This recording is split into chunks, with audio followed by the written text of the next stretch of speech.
DTV es tu voz en el Congreso. Este 2023 seguí eligiéndonos. DTV, el periodismo en el Congreso.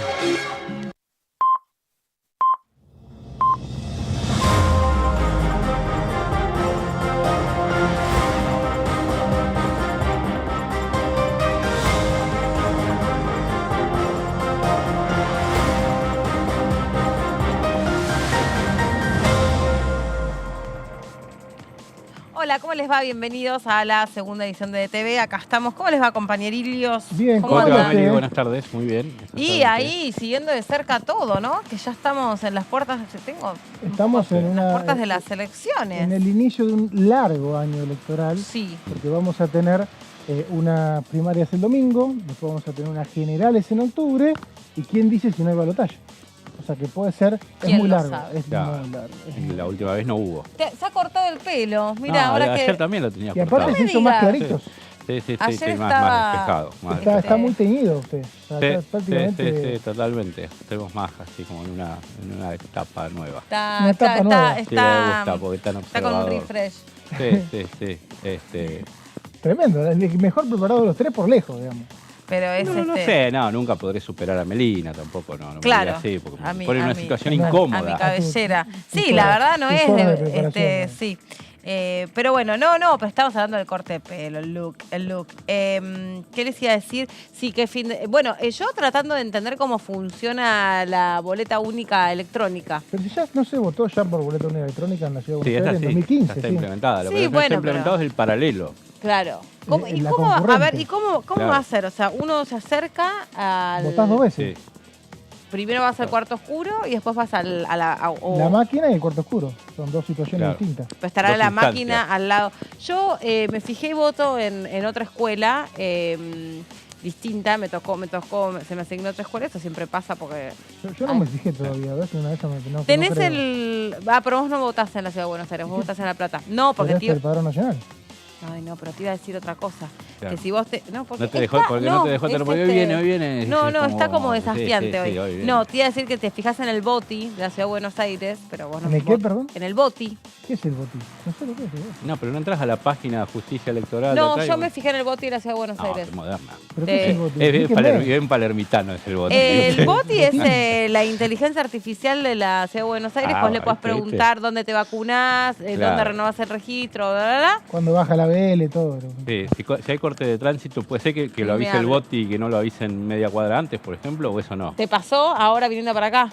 Todo siempre me pasa. Digo, ¿por qué no una- me pones el cartel a 300 metros o a 500 metros y no a 100? Impresionante. Van a hacer un embudo, es digo. impresionante. Si Boti puede, dime, Bueno, Avisale mirá, a vos. haceme una gestión con Boti. Mirá, les voy a armar una audiencia. Ustedes, todo esto que estamos hablando Sí. acá, debatiendo y un poco también está haciendo bromas, esto va a ser parte de las discusiones del Congreso del futuro. Claro. Porque todo eso, esto es la inteligencia artificial y de hecho hay que legislar y ponerse a pensar de qué manera podés hacer un municipio moderno. Claro. Porque esta pavada de la inteligencia artificial aplicada al BOTI es, ¿se acuerdan en la pandemia? Vos ponías al WhatsApp de la Ciudad de Buenos Aires, le pones hola y te tira un menú de opciones. Opción A, registro de conducir. B, registro civil. C, vacunación. D, multas, no sé. Entonces, ahora existe elecciones. Vos pones elecciones y dice, ¿qué querés saber? ¿Dónde votás? Sí, ¿dónde voto? Le pones tu número de documento y te arroja en un segundo, te tira ahí todo el resultado. Eso es inteligencia igual me artificial. parece que para la elección nacional hay que averiguar en el registro de la Cámara Nacional Electoral. O sea, el registro en realidad, perdón, de la Sí, pero no Elección voy a votar en Nacional dos Electoral. escuelas distintas. Se supone No, que no. no, pero para- tiene- No puedo estar tiene- asignada a dos escuelas Tiene distintas. No, es la la misma. potestad, creo que la tiene la justicia federal, por lo tanto, se supone que es la misma información, pero la información Es que yo creo fidedigna que, es esa. te remite, el robot de la ciudad de Buenos Aires creo que te remite Sí, se al supone, padrón ¿no? electoral. Por ahí justo cambia, qué sé yo. No, ¿cómo vas a votar en dos escuelas No, distintas? no, es la misma, es la misma. No. Está hecho por para las que dudas sea me la fijo. misma. No, es Disculpame, una... yo Porque me incluso fijo en había la algún autoridad debate nacional. por el biombo, por cómo va No me la fijo en las autoridades distribución, locales. por Yo cómo, voy a la o sea, autoridad nacional de una. Hoy, por ejemplo, había un simulador de... Acá me parece que también iba a haber un simulador de... acá en DTV. No, en DTV estaría buenísimo que Claro. lo podamos mostrar, buenísimo, pero no. Acá cerca, En la plaza... En los subtes también. En los subtes, acá cerca, donde está el obelisco, La Plaza de la ahí está el República. simulador. ¿Cómo? La Plaza La de la Plaza de la República. Sí. Ahí hay uno de los simuladores. Lo que pasa es que después vos le preguntás. Ojo, los simuladores no son con partidos políticos de verdad, son partidos ficticios que te muestran solo cómo funciona, cómo es el dispositivo. Entonces, te muestra un poco cómo puedes cortar boleta o cómo puedes votar por todas las categorías, lo mismo, qué sé yo. Y después, cada boleta, o sea, la máquina funciona como una impresora. Vos pones Sí. ahí el coso y después vos la tenés que doblar. En esa Y vía la también entregás. alguna discordia que se vio en algunos medios y en algunos canales para si es una impresora o es más que una impresora. Es una Y impresora. los funcionarios del gobierno de la ciudad aclaran permanentemente, es una impresora, no tenemos chip, no tenemos No, nada. La boleta tiene el chip. Claro. El tarjetón tiene el chip. Era alguno de la oposición diciendo, pero seguro que ustedes no tienen un back o algo por allí abajo. Es un sistema que, recordemos, no se va a implementar a nivel nacional nunca, me animo a decir, es una afirmación. No, y está recontra objetado en el Porque mundo. está objetado en el mundo y que fue furor en 2015 cuando se implementó en la Ciudad de Buenos Aires y en Salta. En esa época, y en 2016 se aprobó una ley para que se implemente a nivel nacional que no pasó el No filtro pasó. del Senado. Sí. Y no se va a implementar, ¿por qué? Porque vos lo que no conocés es la trazabilidad. El acto de escrutinio está buenísimo.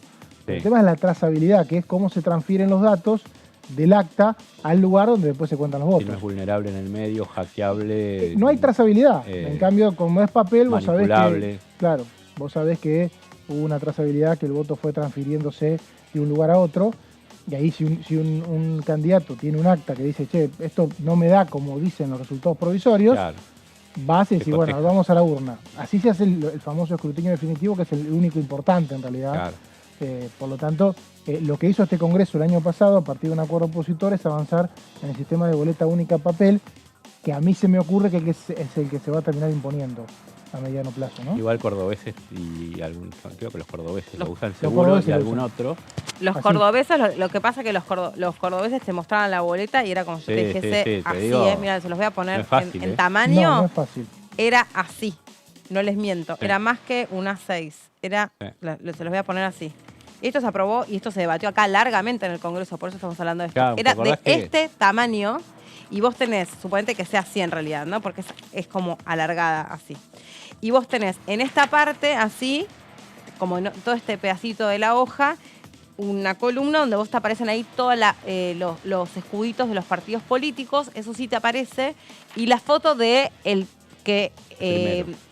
El primero. claro, tipo el presidente, el candidato a presidente o el precandidato a presidente. 3, 4, 5 de una lista que, por ejemplo, en la provincia de Buenos Aires tiene 35. No, la de Córdoba era un... mira, no entran las manos en la pantalla. Era gigante de verdad. A mí me la boleta era mostraron. gigante. El Bueno, tema es que Eran como 3 hojas así. la contracara de eso es que el domingo, quienes votamos en la provincia de Buenos Aires, como Fredes y yo, vamos a tener un cuarto oscuro, yo suelo sacar fotos, y es un peloteo de boletas, Sí. básicamente. Por más orden que haya en las mesas, son boletas así también de largas, son 7 cuerpos, y como hay internas en todos lados, municipales, provinciales, son diseños de boleta, y bueno, es una locura de boletas, papel, que tiene Claro. que imprimir cada candidato, hay un fondo que se le da. Yo lo que creo es que, y esto es muy curioso, este proyecto se aprobó el año pasado en la Cámara de Diputados, no pasó el Senado, donde había senadores de Frente de Todos que decían yo quiero votarlo. Y había Claramente alguno porque de la oposición que decía. Juntos por el Cambio claramente prefirió esperar una instancia más, porque hoy el que tiene problemas para fiscalizar no es Juntos por el Cambio, sino la Libertad Avanza, Claro. que tiene buenas posibilidades de tener una amplia cantidad de votos, por lo menos se está hablando de una aspiración de llegar a 20 puntos, y sin fiscalización se complica porque tuvieron que imprimir boletas. Claro. El tema que acá fue súper interesante, que se debatió cuando pasó este tema por el Congreso, es desde el punto de vista del diseño, ¿no? Sí. ¿Se acuerdan los diseñadores gráficos explicando primero qué tipo de incidencia puede tener la distribución, la distribución de cómo están repartidos los candidatos en esa boleta según nuestra lectoescritura? Viste que nosotros Sí. leemos de izquierda a derecha, entonces se Sí. supone que lo más importante en nuestra atención está flotando. Esto es algo que es digamos, de comportamiento más impulsivo, no Sí. es tan racional. Es como que a donde primero pones la atención es en la margen superior izquierda de lo que sea. de esta pantalla que estás Un viendo en la cartel, tele, sí. de un cartel, de una góndola del supermercado, Bueno, o sea, pero lo que ojo, quieras. en la Por bol- en la eso, boleta- perdón, cuando se habla de ley de góndolas, se supone que el consumidor se comporta muy parecido a como se comporta el elector. Entonces, los productos, digamos, que el supermercado le interesa enchufarte, porque son Van los más acá. caros, o porque son las primeras marcas, o porque es el acuerdo que tiene con está a la altura de los ojos. Sí. Entonces vos ahí encontrás casi siempre, porque vos vas a la góndola y es muy raro. Ahora nosotros todos estamos recontraentrenados y haces un recorrido Claro. por la góndola porque lo que buscas es precio. Claro. Pero, digamos, de manera natural, casi espontánea, lo que haces es, che, ¿qué es lo que está a la altura de mis ojos? Y a eso voy. Por eso te dicen, y esto no es chiste, esto está totalmente probado, que cuando vas con chicos al supermercado gastas más. Porque los pibes tienen una altura y hay determinados objetos que están puestos a la altura de los pibes que son más atractivos. Por eso ahora también se regula esto de las publicidades, determinadas promos que podés hace gastar que... menos porque si al nene le decís, mirame la parte de abajo de la góndola, que está lo más barato de los precios del Depende. tomate, de las Depende, cosas, vamos, capaz que- ayúdame. No, gastás más porque llegás a la caja y te agregaron 3 o 4 cosas que... Te agregan, también eso está regulado, no te Claro. tienen que poner en la Bueno, eso de en los la kioscos, góndola de... Eso avanzó Córdoba.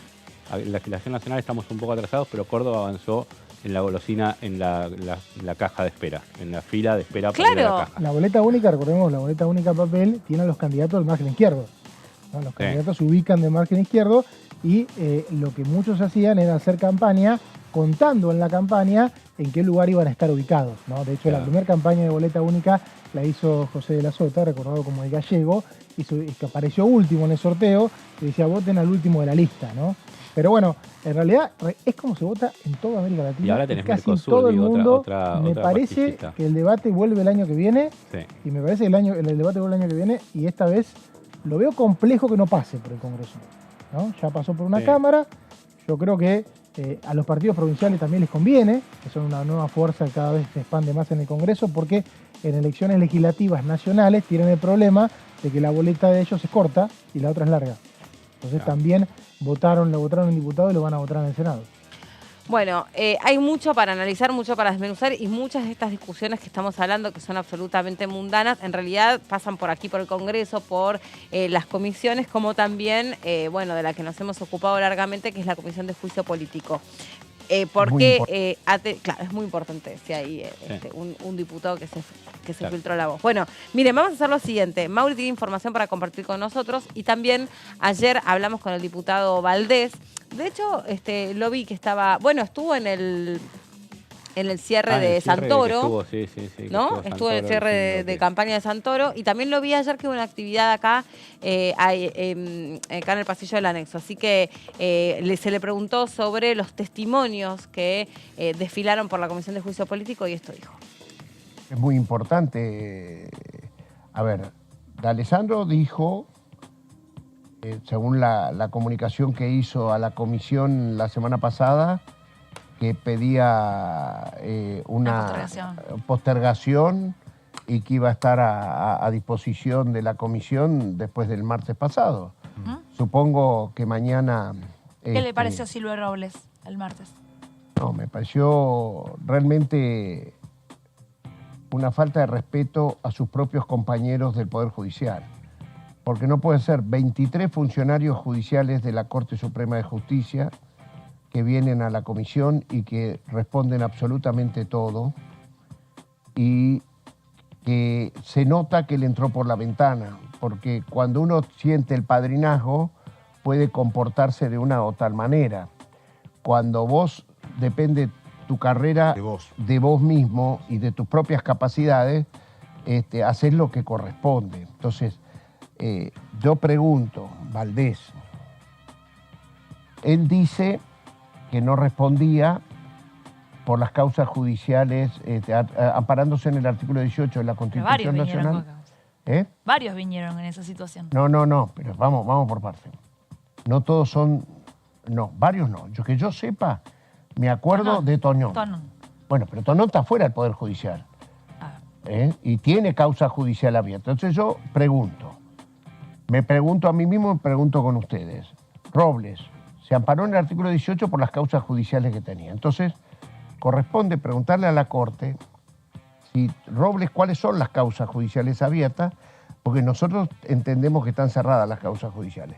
Si están las causas judiciales abiertas, como él esgrimió acá, la Corte inició algún sumario, ¿cuál fue el comportamiento que tuvieron los ministros ante las acciones judiciales que se hicieron sobre un alto funcionario de la Corte, como es el director general de la vocalía del presidente de la Corte? Entonces, ese comportamiento es un comportamiento elusivo de la verdad, y entonces, para mí, no sé si no está al borde de una acción penal por no contestar la verdad.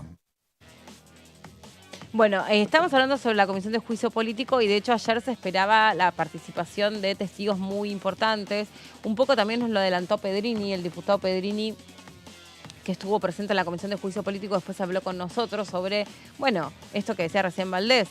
Se esperaba que el testimonio de Robles sea un testimonio más colaborativo en términos de lo que se pretendía rearmar sobre lo que presuntamente sucedió con el fallo de la coparticipación. Y lo que se observó es reticencia, y Pedrini fue un poquito más allá, dijo, y hasta para mí incurrió en falso testimonio, dijo, así que es posible que esto derive en distintas observaciones o sanciones que la comisión resolverá cuáles son. Hagamos una cosa para ordenar.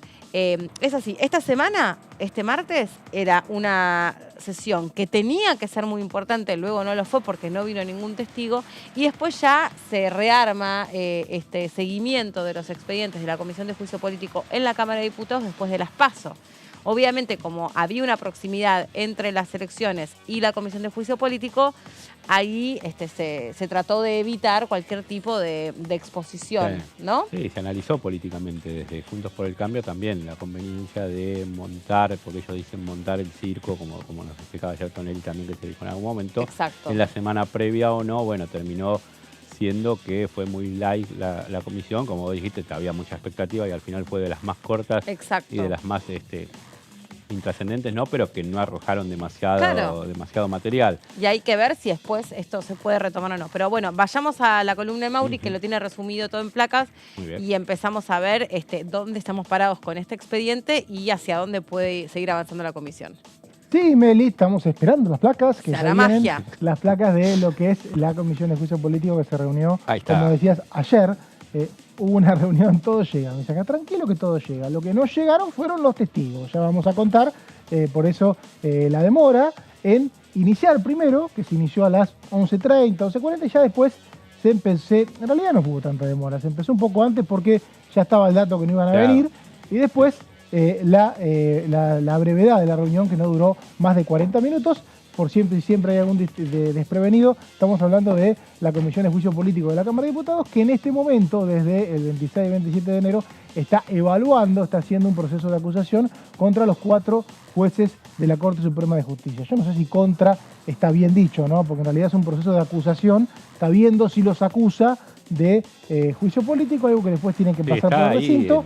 La construcción estaba, al principio se decía, era contra, porque había un contra la Corte en algún título periodístico, y es a los 4 miembros. Es a los 4. A mí me retó Giorgetti, Marco Giorgetti, con quien comparto el viernes, me reta mucho, es muy correcto, ¿viste? Que es lo que parece, cosa que no siempre ocurre.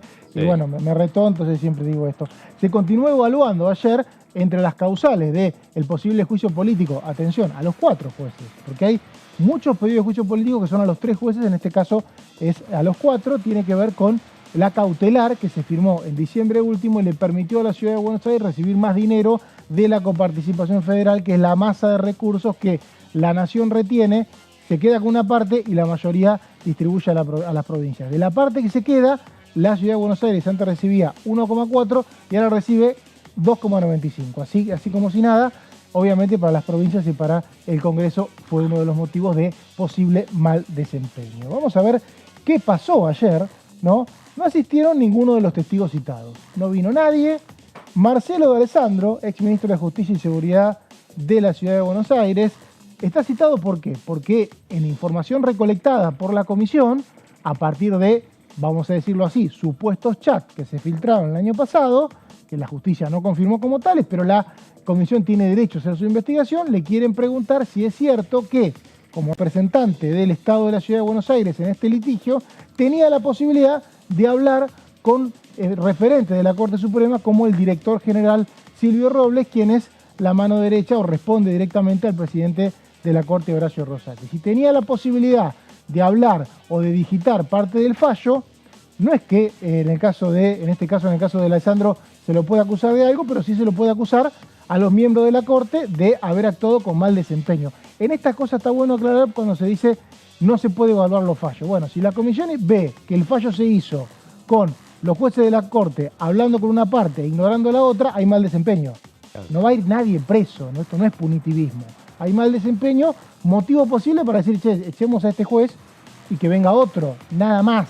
Por eso es importante saber que estamos hablando de mal desempeño, esto no es un delito, ¿no? Pero bueno, se tenía que comprobar, D'Alessandro no vino, tercera vez que falta, mejor dicho, segunda vez que falta, Sí, y si vuelve a faltar, ya dijeron que lo van a ir a buscar por la fuerza, que es lo que permite hacer la comisión. Tampoco estuvo Juan Ignacio Maí, que es juez de la ciudad, quien aparentemente había agasajado a Robles y D'Alessandro en su cumpleaños, después se comprobó que no, igual lo habían citado, no Igual estuvo. había ahí, porque después volvieron a citar a otro Mike, que es Ya al lo voy a último. contar, sí. Claro. Bueno. ¿Querés contar todas las otras placas? Dale, yo te dejo, No, pues dale. estás hablando de No, Mike, dale, que sí de dale. la convocatoria. No, dale, no sé en vente, qué otra ¿qué hacemos? ¿Lo placa. dejamos? ¿Qué hacemos? No, no. Sí, conozcamos el aporte que tiene que hacer el No, el porque compañero. lo tienen una placa el aporte que yo quiero hacer. Ah, Entonces vamos ¿Quiere a verlo. espoliar? ¿Quiere espoliar que es? No sabía que en las nuevas placas se abría cada uno de los que Bueno, no las tenés vinieron. ahí, mirá. A Las tenés ver. ahí. Andá viéndolas, así de Claro. paso. Seguí hacemos- mientras yo las miro. Hacemos Dale. una coordinación. Seguimos. Bueno, y el motivo de la discordia de ayer, por el cual la oposición no fue, es que se conoció a último momento que habían sido citados también Gabriel Astarloa, procurador general de la ciudad, o sea, como el jefe de los fiscales, mal dicho, jefe de los fiscales, pero bueno, el organismo que tienen los fiscales de la ciudad de Buenos Aires, y Miguel de Lorenzo, secretario de jurisprudencia de la Corte, o sea, uno de los funcionarios de la Corte, no fueron, a último momento se supo que estaban citados, los diputados Juntos por el Cambio no asistieron, dijeron que era irregular, ¿por qué? Porque no se puede citar, dijeron, un día antes a dos testigos, teniendo en cuenta que ya hay votados otros testigos para citar. La respuesta de Carolina Aguilar fue, no fueron citados el lunes, sino el viernes. Bueno, la razón por la cual no fueron los diputados Juntos por el Cambio fue esa y lo explicaron en una carta. Digo porque tenemos que tener la obligación de contar lo que ellos nos dijeron, inclusive a los periodistas, antes de la reunión, más allá de las interpretaciones políticas que se hagan. La carta está referida a lo que consideran una citación fuera de término o muy sobre la hora de estos dos testigos que tampoco fueron. O sea que no descartemos que en las próximas reuniones vuelvan a asistir. Yo por lo menos no tengo el dato de que no va a ir nunca más, ¿no? Por lo pronto ayer no estuvieron. Sigamos con las placas de lo que pasó ayer. ¿Qué se resolvió? Citar a Marcelo D'Alessandro. Si falta por tercera vez, se va a aplicar lo que dice el reglamento de la Comisión de Juicio Político, que es que se lo tiene que ir a buscar por la fuerza previa intervención de un juez. O Hoy, sea, hoy Marcelo D'Alessandro no tiene ningún Claro. tipo de fuero. no, los fueros tienen solamente los fiscales y los funcionarios del Poder Ejecutivo de rango más alto. Los Claro. legisladores, O sea, digamos. tampoco lo No tenía cualquiera. mientras era ministro de Seguridad. No, tampoco. No, Tampoco. Tampoco. O sea, no había ninguna razón. No hay. ¿Cómo? No hay ninguna razón. Claro, y Ni no la ni había antes. cuando era funcionario. Ni la había. Perfecto, exactamente. perfecto. ¿Qué es lo que hizo? 2 veces seguidas mandó una carta la noche anterior, 8 o 9 de la noche, diciéndole a la presidenta de la comisión, por motivos particulares no puedo ir. Nadie No. sabe ni cuáles son esos motivos. Cuando hay antecedentes, O sea, por ahí tenía hongo en los pies, digo. cuando hay antecedentes, ¿no? Esto es importante porque nosotros lo vimos, hay antecedentes, creo que el caso que todos más recuerdan es el de Germán Garabano, que estaba desesperado por declarar, el ex ministro de Justicia de Mauricio Macri, justo estaba de viaje y mandó los pasajes, creo que se tomó sangre en el lugar que estaba y mandó el ticket, una cosa así. Con ese antecedente dicen, bueno, si tuvimos este antecedente, si vos no podés llegar, mostrámelo. Si no, yo puedo considerar que vos sos reticente. Claro. Por lo tanto, tengo que decirle al juez, no quiere venir, mándamelo a buscar. La próxima vez, dijo Carolina Aguilar, lo citamos para una próxima reunión. Si no viene, le vamos a pedir a un juez que lo mande a buscar por la fuerza, ¿no? Eso ya ocurrió con el ex administrador de la obra social, Aldo Tonón. Se notificó a la Corte Suprema, un poco lo que hablaba Valdés, de las actitudes reticentes, esto es, según la interpretación de los diputados del Frente de Todos, aclaremos, del funcionario Silvio Robles durante su participación en la comisión como testigo. Piden evaluar si incurrió en falso testimonio. Esto es interesante porque lo dijo recién Valdés. Esto es un poco de forma que vimos estos meses donde todos, yo por lo menos estuve aprendiendo cómo funciona la comisión, y el primer punto es pedir una sanción interna a un funcionario. Claro. No podés hacer una denuncia directamente. Entonces le van a decir a la Corte, ¿para vos incurrió en falso testimonio? Si la Corte dice que no, las posibilidades de denunciarlo ante la justicia son más difíciles. Claro. Porque si la justicia puede decir, pero el organismo dice que no. Tendría que estar el juez en contra del organismo, que encima en este caso es la Corte Suprema, pero puede ser otro.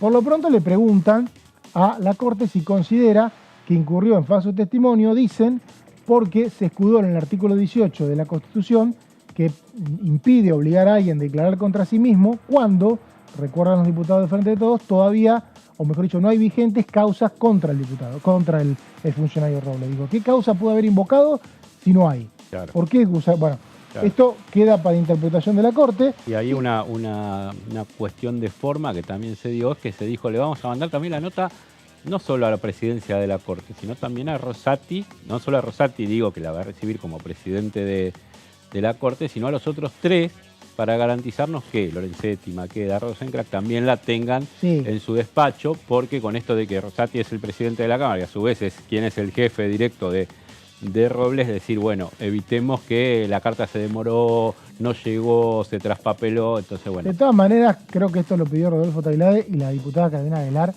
dijo que sí, pero que no podés evitar el filtro de quien es presidente de la Corte. Que vos le mandás una carta a Rosencrantz y entra primero por mesa de entrada. Y la mesa de entrada, de asegurarse que los otros se enteren, por lo menos, es lo que decía Tailade. También, si la carta la tenemos nosotros, creo que se van a enterar. Se transmitió en vivo. O sea pero quieren el sellito de mesa de entrada. Es importante cantando. El sellito es muy importante. Es clave porque permite. Y aparte vimos varias notas con sellitos estos meses.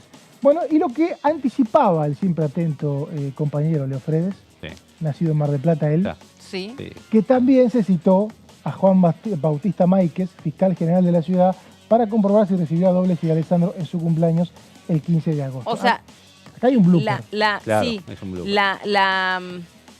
Espera, porque ayer decía María que no es Bautista, sino que es el otro, Juan Ignacio. Bueno, Juan Ignacio era el convocado original. Ignacio, porque son 2 hermanos. Son 2 hermanos. Hay primos que también. El cumpleañero era Juan Bautista y no Juan Ignacio. Ah, ¿citaron al otro? Citaron al otro.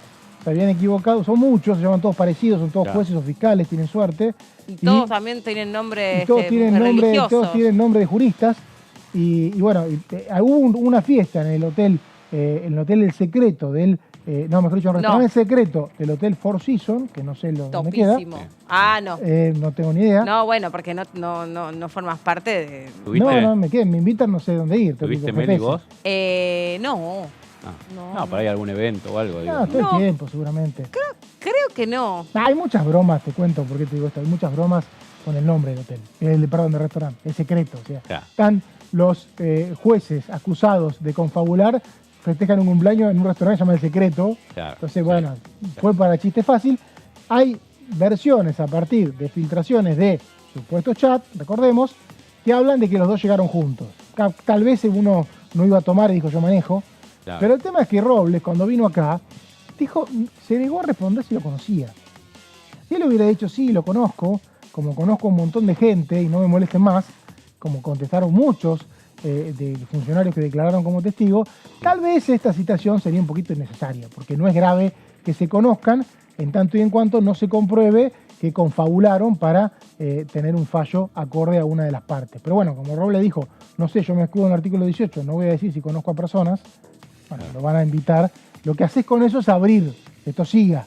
¿No? Bueno. Ahora, al muchacho Maíquez en cuestión, el que sea Ignacio, Bautista o el que sea, en realidad solo lo citan para que cuente detalles de su ágape y que con motivo de su ágape, digamos, se pueda mostrar que efectivamente había una relación entre D'Alessandro y Robles, más allá de los chats, porque me imagino que, digamos, si fuesen objetados los chats, la prueba... digamos. Que, bueno, ponele los supuestos chats, la prueba más importante que tenés para demostrar que ahí había un vínculo, se te cae. Ahora, si ya también tenés un juez importante de la ciudad, aparte también miembro de la justicia, festeja su cumpleaños, y van Batman y Robin en el mismo Batimóvil, y ahí, digamos, chat o no chat, tenés otra secuencia. Sí. Ahora también yo soy Juan Bautista, Juan Ignacio o Juan Roberto ¿Qué sé yo? y hago mi cumpleaños y yo te puedo decir, Cualquier cosa puede ser. yo no sé cómo llegaron Claro, los invitados sí. a mi cumpleaños. No es tema que. Claro. No sé, yo Totalmente. estaba... Justo en el baño, justo. Yo justo estaba en así. el catering, estaba atenta a ver si servíamos champagne o servíamos vino, no sé cómo No, no, llegaron. además, si se encontraron en la esquina, si se encontraron en la vereda, si se pusieron de Claro, acuerdo para. o che, vas para el mismo lado, viven dale, cerca, subí que te mirá, llevo. viven a 10 cuadras en zona norte y vamos para allá y sí. Bueno, vamos. si viven hasta a 10 cuadras, entonces ya saben dónde viven, No, hay una viven a 10 relación. cuadras entre ellos, digo. Sí. Claro, por eso digo que se Bueno, pueden poner de pero acuerdo. entonces vos para eso tenés que saber... Por ahí le digamos, preguntó en la esquina, no sé dónde Claro. queda el de... Ah, ya, vamos juntos. Ah, mirá. Por eso Sí. digo. Me pasaría o a sea, mí, por ejemplo. así- Sí.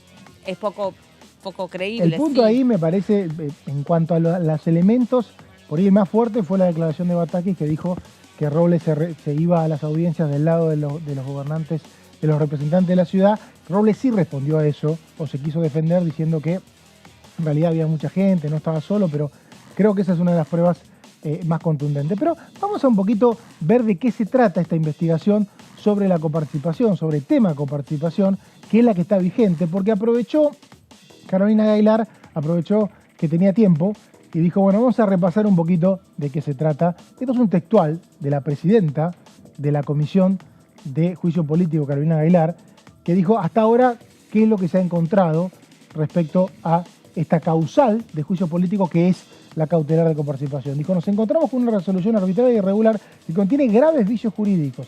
Se advierte o se puede presumir, cautelosa, un grave desvío de los jueces. Desvío es que pierden la independencia, se desvían, o sea, tienen que ir por una línea del medio y van para allá.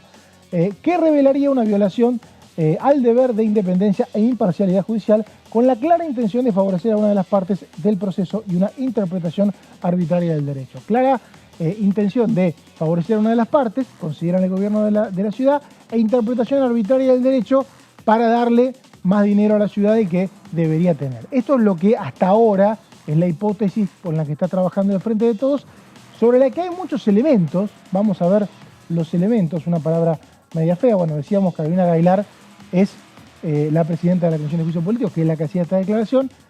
Elementos recolectados, que son los que hasta ahora en la investigación de estas varias semanas que llevamos con temas de coparticipación, el oficialismo dice tener como para avanzar en juicio político. Haber omitido una intervención de la Secretaría de Juicios Originarios en el proyecto de resolución cautelar. ¿Esto qué es? ¿Cómo son los fallos de la Corte?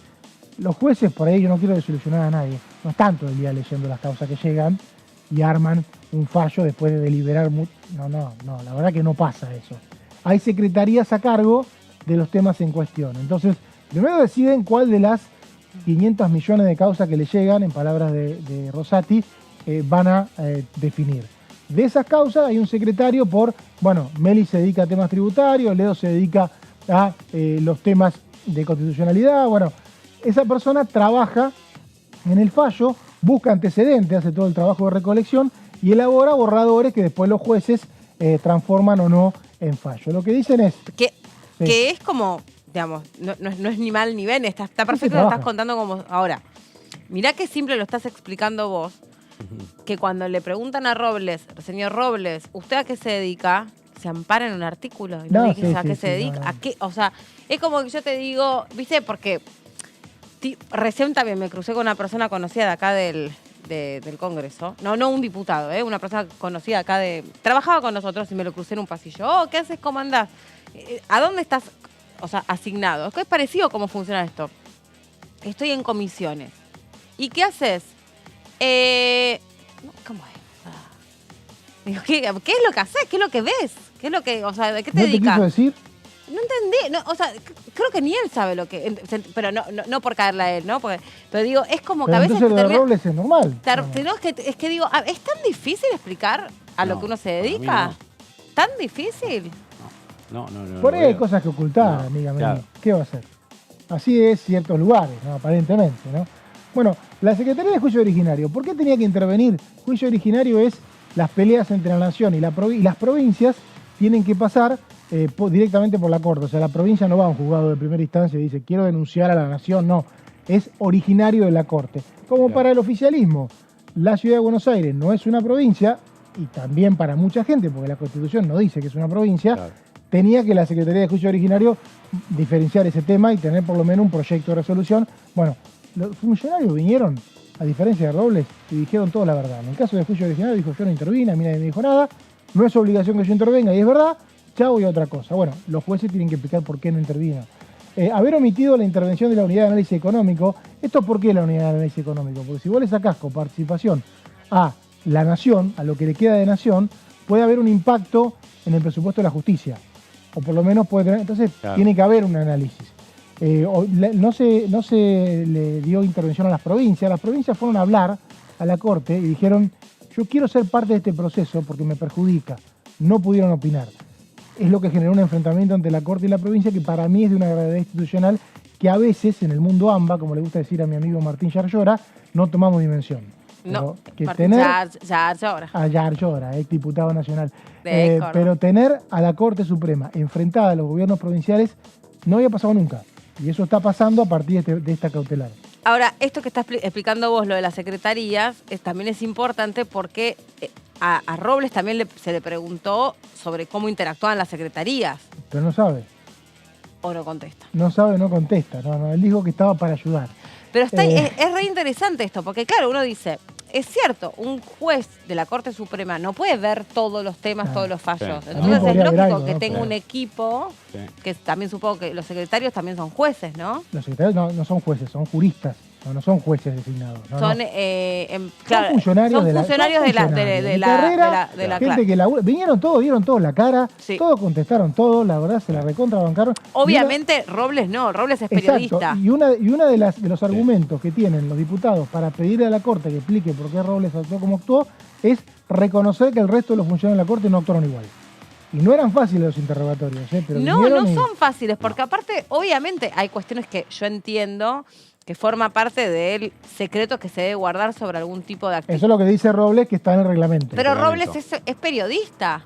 Pero claro, el tema es que a las cosas que le preguntaron muchas veces no podían estar en el marco de un secreto. Ahí viene la parte, ¿no? Sí. De las Y, cosas que me preguntaron. imagino que no es algo que es opinable. No es Todo opinable. es opinable porque hay que interpretar. Me parece que ahí es lo que va a tener que hacer la Corte. El último punto, también se omitió la ponderación de prueba relevante, como ponderación de prueba relevante, un informe de la Comisión Federal de Impuestos, el CFI, que es donde se reúnen todos los ministros de Economía de las provincias y miden a ver qué plata tienen, qué plata le falta, qué tienen que hacer. Bueno, eso también se omitió y es parte de los elementos, como le llama el oficialismo, a las pruebas que tiene hasta ahora sobre este tema. Sigamos con más elementos. Ausencia de pautas objetivas para determinar el porcentaje de 2,5 de coparticipación. Esto es grave, y esto es lo que nos dijo ayer Pedrini, cuando dicen no se puede opinar sobre los fallos de la Corte. Pero entonces la Corte va a definir cuánta ¿Pero qué quiere? plata tiene la provincia y nadie puede decir nada. Claro. Cuando el organismo de Contralor Natural de la Corte, la Comisión de Juicio Político de la Cámara de Diputados, no pueden decir nada los diputados. Si se comprueba que no determinaron el 2,95 con base fehaciente, para los diputados ya es causal de mal desempeño y de remoción. Sí. Y punto. No es que ninguno tiene que olvidarse de ser profesor en la facultad, ni de perderse de ver a su familia, nada. Es simplemente decir, ¿cómo hiciste el fallo? ¿Lo hiciste mal? ¿Con qué criterio? ¿No tenés criterio? Lo hiciste mal desempeño. Claro. Ni más ni menos le sacaste plata al resto del país. Porque de la coparticipación que queda la nación, se define el presupuesto nacional que, como sabemos, tiene fondos no para la Quinta de Olivos, para todo el país. Sí. Por lo tanto, esto es muy importante y muy sencillo, ¿no? No hay que hacerlo para mí tan complejo. Después también hay una ponderación errónea para el oficialismo del sistema republicano federal, considerando que la ciudad autónoma es una provincia. En el artículo 117 de la Constitución se enmarca lo que es, cuándo puede intervenir la Corte y habla de las provincias. Lo que hizo la Corte con esta cautelar es definir, como no había ocurrido nunca, que la ciudad de Buenos Aires es una provincia. No lo es. En realidad es una ciudad autónoma, con autonomía, una ciudad con autonomía. Es cierto que tiene atribuciones de provincia, como tener 3 senadores, pero si es provincia para una cosa, es provincia para todos. Claro. Eso creen que es una mala interpretación. También la tramitación irregular de la medida cautelar al negar al Estado Nacional el ejercicio del derecho. Estos son los elementos. Arrogarse facultades legislativas, ordenando al Poder Ejecutivo que se abstenga de aplicar una ley. Sí. Esto es porque esto es una cautelar. no porque es un fallo, porque la Corte puede en un fallo decir que es anticonstitucional, no se aplica una ley, pero esto es una cautelar y justamente lo que dice el oficialismo que se excede en las atribuciones. Haber paralizado el trámite de la demanda principal justamente al definir casi la cuestión de fondo en la cautelar, haber abandonado los criterios de ponderación de medidas cautelares y adelantar sentencia, más de lo mismo, y haber mantenido en el cargo, esto es complejo, a funcionarios judiciales involucrados en situaciones reñidas por la ética. Bueno, Robles ahí sí habló y dijo, yo no estoy acusado por la justicia, por lo tanto no me pueden venir a decir que yo soy una cosa u otra cuando la justicia no lo dijo. Hay denuncias, yo contrapongo las denuncias, por lo tanto, ¿qué se debe comprobar? Dijo Carolina Cailar, que la cautelar involucró a funcionarios de la ciudad y a Silvio Robles. Eso se tiene que comprobar todavía, que la armaron la cautelar. Aquí está con nivel. Para mí es lo más difícil de comprobar. Claro. Yo creo que ahí, esto es una opinión respetuosa, es más complejo porque estás hablando de los vínculos humanos extra organismo. En cambio, si lees el fallo y consideras que determinadas cuestiones o la cautelar son proclive a un mal desempeño, creo que se pueden animar a hacer eso. Sí, es más de una fácil buena el vez. porcentaje que decías antes, el 2,95, de dónde salió y que se justifique por qué salió. ¿Acaso si no lo coordinaron ese 2,95 y no porcentaje Robles y 2,90? Alejandro está bien? ¿Cómo? Si no fue coordinado ese porcentaje, ¿está bien? No, quizás esté mal Claro. igual. Claro, está Por mal más el que no haya- porcentaje, está mal el Si los porcentaje. cuatro jueces Ahora, no hablaron con nadie, Quiero preguntarles una cosa porque ustedes de esto saben, y yo ya escuchaba algunos argumentos de algunos periodistas sobre todo, que obviamente como este es un tema sobre el que está parado la grieta, bueno, Claro. es muy difícil de terminar de entender. Ayer me hubiera gustado, pasa que es inevitable porque en todo está parado la política. A ver, concretamente, olvidémonos de este fallo, ¿no? Pero Sí. quiero entender cómo funciona la coparticipación. ¿Es cierto? es cierto. ¿Es cierto que es la ciudad de Buenos Aires la que le quita dinero al resto de las provincias? A ver, si querés te lo explico en Sí. términos muy sencillos. Cómo funciona Por la favor. coparticipación es una masa de recursos que se recauda en todo el territorio. Esa masa de recursos se recauda con determinados impuestos, todos definidos a través de leyes. Esa masa de recursos después se redistribuye. Una parte queda en la nación, creo que 30% aproximadamente, que es lo que nosotros vemos que está volcado en el presupuesto nacional, ¿no? El presupuesto cuando dice el Estado recauda, bueno, recauda no se queda con todo, se queda con una parte y la otra se coparticipa a través de porcentajes definidos en otra ley del Congreso en el año 88, cuando la ciudad de Buenos Aires no existía, porque la ciudad de Buenos Aires es un territorio federal que el resto de las provincias hizo. No existe un porteño que haya hecho hospitales o que haya hecho escuelas, no pasó eso. El resto de las provincias hizo la ciudad de Buenos Aires y un día se le dio autonomía. Por lo tanto, quienes defienden la idea de que la ciudad no es una provincia, dicen, la ciudad la hicimos nosotros, no para que sea una provincia, para que sea una ciudad autónoma. O sea que no le vamos a dar la coparticipación. A eso se añade un porcentaje que lo explicó Otero en la anterior reunión, un magíster en economía, que fue creo que titular de rentas de la ciudad. En algún momento se dice, bueno, ¿cómo se financia la ciudad de Buenos Aires, la jefatura de gobierno? Y antes la financiaba, cuando no era autónoma, la financiaba la nación. Claro. La financiaba, bueno, definimos un fondo en la coparticipación, así la nación no tiene que estar definiendo año a año. Y ahí se define el famoso 1,4. Pero nunca O sea, se pará, define... ahí está, ahí me interesa. El 1.4 es de la recaudación total del Estado. de lo que queda de la masa coparticipable para el Estado nacional. Por ejemplo, ¿qué impuesto es coparticipable? Decime uno. Casi todos, IVA, Bueno, vamos con el ganancias, IVA, sí. listo. Las retenciones. La red, no. No, porque No, eso no, las no, las no. no, Ah, no, las justamente no. retenciones no. no, claro. Claro, no son justamente no, coparticipables, no son está coparticipables. No, son derecho de honor. Pero, claro. Claro. Este, Claro, pero claro, bueno, al el IVA, contrario, pero, claro. pero el IVA, pero es que me interesa porque si no es como que uno habla del 1.4, el 3.1, pero yo quiero terminar de entender porque si no, según cómo piensa el que lo explica, me cuenta una cosa o me cuenta otra. Eso te va a pasar siempre, amigo. Sí, está bien, pero Sí, yo más quiero ahora. entender, y Sí. ese es nuestro laburo en definitiva. De los contribuyentes del IVA, ¿sí? La nación toma todo, digamos, la Administración Federal de Impuestos toma toda esa recaudación. Y como es un impuesto coparticipable, después en porcentajes distintos reparte lo que ha recaudado. Lo lleva a una masa conjunta. Bien. Hacé de cuenta que va toda una bolsa. Pausa. Va una bolsa que se llama recaudado coparticipable. por impuestos IVA coparticipable. Pero me voy a eso, a tomar un ejemplo. El 1.4 le va a la Ciudad de Buenos Aires. De esa masa, una parte queda a la nación. Sí. De esa parte que queda la nación, el 1,4 va a la ciudad de Buenos El Aires. 1.4 va a la Ciudad de Buenos Aires, que obviamente es distinto a porcentajes que van a otras provincias. Sí. Lógico. Ahora, ¿cuándo se modifica ese porcentaje? Con Mauricio Macri. Mauricio Macri mandó un decreto y directamente aumentó de 1,4 a 2,95. Parte de las cosas que le cuestionan a Mauricio Macri, porque esto se escuchó mucho en la campaña, es digamos, de dónde te basaste o en qué te basaste para que por decreto vos casi dupliques ese porcentaje de masa coparticipable. Exactamente. Bien, y el señor dice porque se me antojó. No, dice importa. porque transferí la policía. claro, transferí la Porque policía la y la Constitución justicia. obliga a que la nación transfiera los servicios a las provincias con recursos. Lo que no dice es que esos recursos tienen que salir de la coparticipación. ¿No? Perfecto. Entonces él dice, yo aumenté de 1.4 a 2.4 porque yo... 3,5 lo mandó. Espera, Claro, es verdad. La de 1.4 a 3,5 Bueno. y después se baja a 2,9. con más razón, lo duplicó. Sí. Lo estoy anotando acá. De 1.4 a 3,5. Y él dice, el justificativo de esto es porque yo transferí la policía. Es decir, que antes la policía, el sueldo de la policía salía de no sé dónde y ahora va a salir de las arcas de la Ciudad de Buenos Aires. Así Sí. es. Y después, ¿quién lo baja de 3.5 a 1 a 2. Lo que hace el gobierno de Alberto Fernández es bajarlo de vuelta y mandar una ley en la que define cuánto te cuesta la policía, te voy a pagar por eso, pero no por la coparticipación. Entonces, Ese define- ahí ¿qué calculó hace Alberto Fernández? Calculó, primero volvió al 1,4, sacó el tema de la coparticipación y hizo un cálculo... Que eso se hizo durante la pandemia, que es lo que genera la pelea entre Larreta y Alberto Exactamente, Fernández. Exactamente. Porque antes se sentaban todos bárbaros en la misma mesa, porque vamos hasta a pelear juntos la pandemia, y cuando fue el tema de la policía, ahí se pudre la Ahí se cosa. pudre todo. Ahí se pudre el Es rancho. cuando, claro. Porque de repente sacó un cálculo Alberto Fernández. Claro, es que vos tenías 3.5, de repente pasás a tener 1.4 otra vez.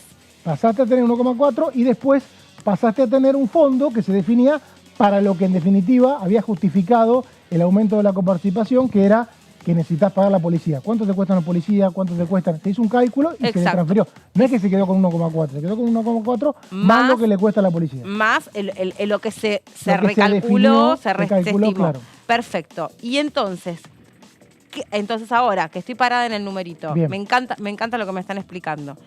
Ahora, ¿qué se le achaca a ese chat entre Robles y de Alessandro? Bueno, en realidad hay una cautelar que fue en diciembre, que ahí es donde la Corte define que esto se resuelva con un 2,95 para la ciudad.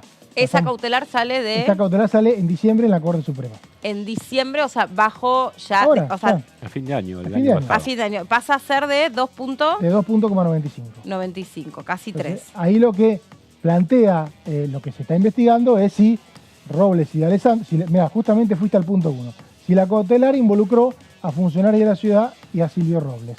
Si fue realizada por fuera del órgano judicial, o sea, ¿cómo se hizo esa cautelar? Hubo gente que habló de la ciudad, o sea, tomó parte la Corte a partir de un funcionario propio hablando con un funcionario de la ciudad.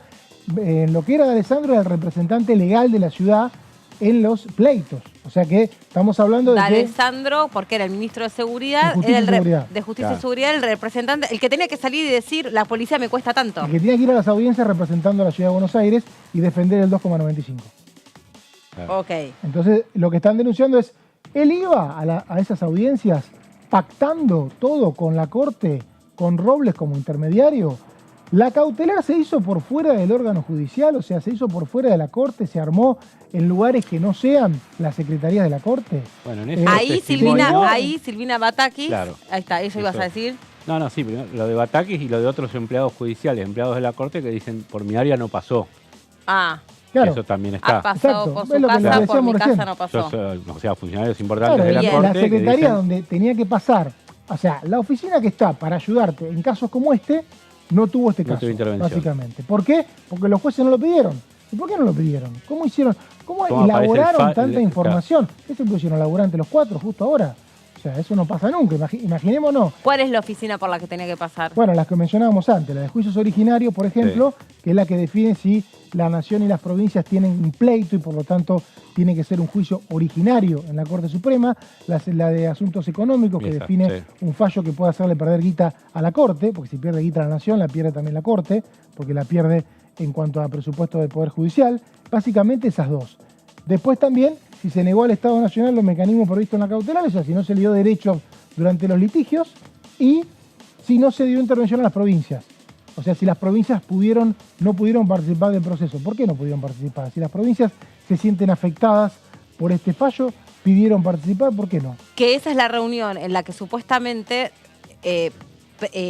presencia Robles, pero no figura que presencia. Que es una reunión en la que está Silvina Batakis, una audiencia. Claro, en una audiencia, Silvina Batakis dice que ella representaba al Estado Nacional, porque era secretaria de las provincias. Entonces estaban representando al Estado y ella dice, estaba Robles sentado junto a los funcionarios de la ciudad, y lo dibuja. Robles viene acá, responde y dice, sí, estaba ahí, pero no sentado en ese lugar, yo no recuerdo dónde estaba sentado. No dice que no, dice, no recuerdo dónde estaba sentado, pero yo no era el único funcionario de la corte que estaba ahí. Vino bien coachado para defenderse. Ok, y tampoco estaba de más que estuviera. Bueno, lo que cuenta Batakis lo que no se explica es Claro. por qué no figuraba en el acta. Lo que explica Batakis es que a ellos le pidieron que no llevaran gente. Que no llevaran gente porque era un lugar muy chiquito. Dijeron, mira, no Está bien, gente. pero él nada más ni nada menos que era el vocero de la un mano juez. derecha de Rosati. Él dice, yo estaba para Claro, cuando asistirlo. decimos vocero, espera, porque el ser director vocero general. y ser mano derecha es otra cosa. No es vocero. Le decimos vocero nosotros. no es, le decimos nosotros. Él es director general y uno dice que es vocero porque Porque está en la lo vocalía. conocemos. O sea, porque en realidad era el que hablaba con los periodistas. Entonces, Claro. habitualmente... O sea, no es el portavoz. Esa No, sería la no, palabra no. correcta. Ese no es su trabajo, pero tampoco explica cuál es su trabajo. Él es director, podría tener funciones de portavoz, podría tener la función que Rosati quiera. No está mal lo que dijo. ¿Y de dónde se conoce Rosati con Robles? Bueno, según contó Robles, se conocen porque trabajaron juntos en el Ministerio de Justicia ya por 2004, Sí. cuando era ministro de Justicia Rosati del gobierno de Néstor Kirchner. Ok. De Justicia y de Derechos Humanos. Ok. Claro. De ahí se conocen y siguieron un buen vínculo que llegó a esta situación. ¿Y para qué estoy viendo la hora? Tengo una más. ¿Tenés más? ¿Tenés No, todo? porque tenemos que ir en un ratito a la pausa, por eso estoy viendo. Entonces, no sabes lo que yo te agradezco, les agradezco. No, esta- No, esta- de nada. Sí, No, por favor. entonces, vuelvo a hacer mi pregunta de chequeado.com. Sí. Sí. ¿Es correcto decir el statement 2 puntos, la ciudad de Buenos Aires le quita dinero al resto de las provincias? Sí. ¿Es una correcto? por una sencilla razón. La masa coparticipable no se invierte en la Quinta de Olivos. Hay una parte que va directo a la provincia y el resto es el presupuesto que vemos. Pero el resto de las provincias, así como la ciudad primero tenía 1.4, después tuvo 3.5 y después tuvo 2.95. Cada una tiene un porcentaje asignado. ¿Alguna, mientras la ciudad tenía 3.5, cuál fue la provincia a la que le quitaron? Le quitaron a la masa coparticipable que se queda a la nación y que reparten las provincias. La reparten en forma directa y lo que dice la Ciudad de Buenos Aires, bueno, pero se sacaron Mi pregunta es, La Rioja, que tiene 2 puntos de coparticipación, ¿dio la coincidencia que pasó a tener No. 1 de coparticipación No, porque no. la ciudad tenía 3? Bueno, entonces, Eso no bueno, pasa. No es directo. Bueno, no es entonces, directo, pasa. digamos. entonces no es real que la ciudad le Sí. quita a las Sí, pero provincias. Le quita a la Indirectamente- provincia indirectamente porque le la quita. masa coparticipable que le queda a la nación la invierte en el resto de las provincias. Pero pará, yo escucho periodistas que hoy dicen, no, vino la... Yo no... Insisto, es apolítico y no tiene ideología. ¿cómo Son apolítico? preguntas. yo, Melina. Son preguntas. No estoy parada en ninguna postura de sesgo ideológico. Son preguntas. No es verdad decir que vino Larreta y manoteó plata porque quiso. Porque fue el resultado de una discusión que otros hicieron por él. No fue Larreta. No, bueno, a ver, Larreta está Y beneficiado. no le quitó por a una La Rioja, cautelar, Tucumán, a pero Santa Larreta Cruz. está beneficiado por una cautelar que aumentó el porcentaje de coparticipación que recibe la Ciudad de Buenos Aires. Pero Larreta no pasó por la masa de coparticipación y se manoteó Sí. lo que él le parecía. Eso no, lo que lo logró a través de una cautelar. Lo logró. La Claro. cautelar, a partir de las... Bueno, lo lo logró por una cautelar. lo logró Entonces por- bueno, revisemos la pero cautelar. pero nadie va a pasar por un banco y se va a llevar la plata con una caja. Todo lo logran a través de un proceso legal. Lo que dice el resto de las provincias es que el dinero que recauda la nación lo invierte, ya sea el que va en forma directa por coparticipación, el resto del dinero también se invierte en las provincias. No se invierte, hay territorios federales, hay muy pocos. Todo es una provincia, porque siempre Ajá. estamos parados en una provincia. Entonces, si se fija de que un porcentaje, en este caso 2,95, solamente va a quedar en la Ciudad de Buenos Aires, ese 2,95 es dinero que no va a otras provincias en cualquier concepto. Ya. El porcentaje de coparticipación nunca se puede bajar de una provincia porque es una ley convenio. Perfecto. Para que se baje, tienen que firmar todos los ministros, todos los gobernadores, y eso no va a pasar. O sea que Larreta puede defenderse diciendo lo que dijo recién Meli. Yo no le saqué el 2,90 y pico que tiene tal lugar, o el 30, 40, Claro. algunas tienen números altísimos. Yo no se lo saqué. Eso es cierto. ¿Qué dicen los gobernadores? Sacaste de lo que le queda a la nación e invierte en el resto del país. Gracias, Mauri. De nada. Hacemos una pausa cortita y ya seguimos contándote todo lo que no te puedes perder de las noticias parlamentarias.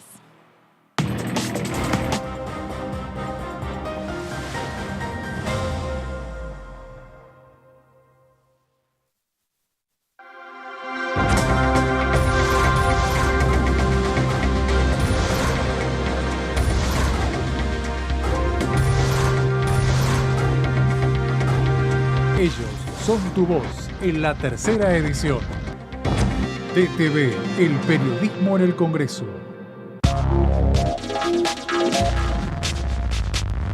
DTV es diálogo, análisis, información. DTV es pluralidad de voces, federalismo, libertad de expresión.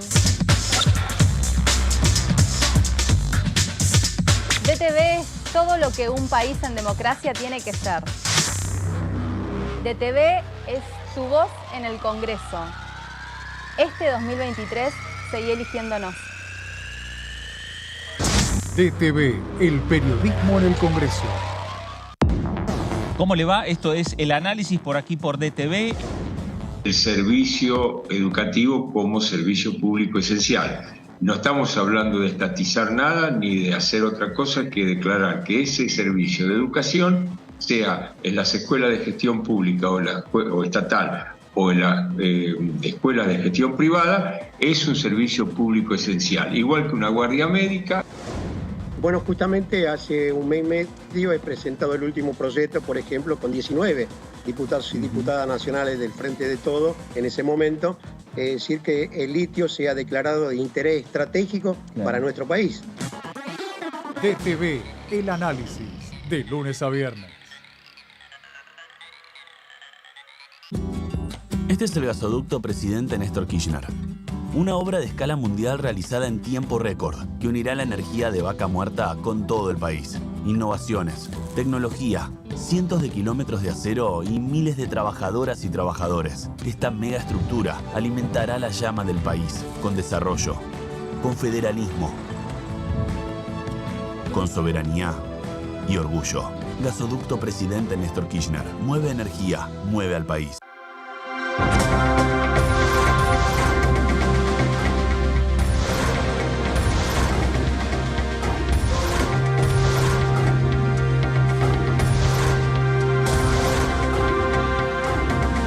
Ellos son tu voz en la segunda edición.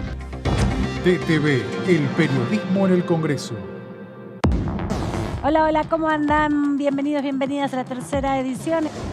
Uno plantea la necesidad de declarar lo estratégico y te dicen, quieren nacionalizar, nos quieren sacar el petróleo, el litio. La verdad que es una vergüenza. Lo digo porque he tenido que discutir con representantes de algunas provincias, del sector minero en particular, que llevaban adelante ese discurso y que no aporta al debate. Yo creo que debe ser declarado un recurso estratégico, que lo es. Nosotros tenemos un sistema legal en minería que realmente es muy vieja y tenemos que cuidar mucho nuestra riqueza, más allá de que va a generar, digamos, mucha inversión en la Argentina, pero tenemos que cuidar para que no vengan aquellos buitres golondrinas, digo yo, que aparecen cuando hay riqueza y cuando estamos con algunos inconvenientes, lo primero que hacen es levantar sus carpas y se van. DTV, tercera edición, de lunes a viernes.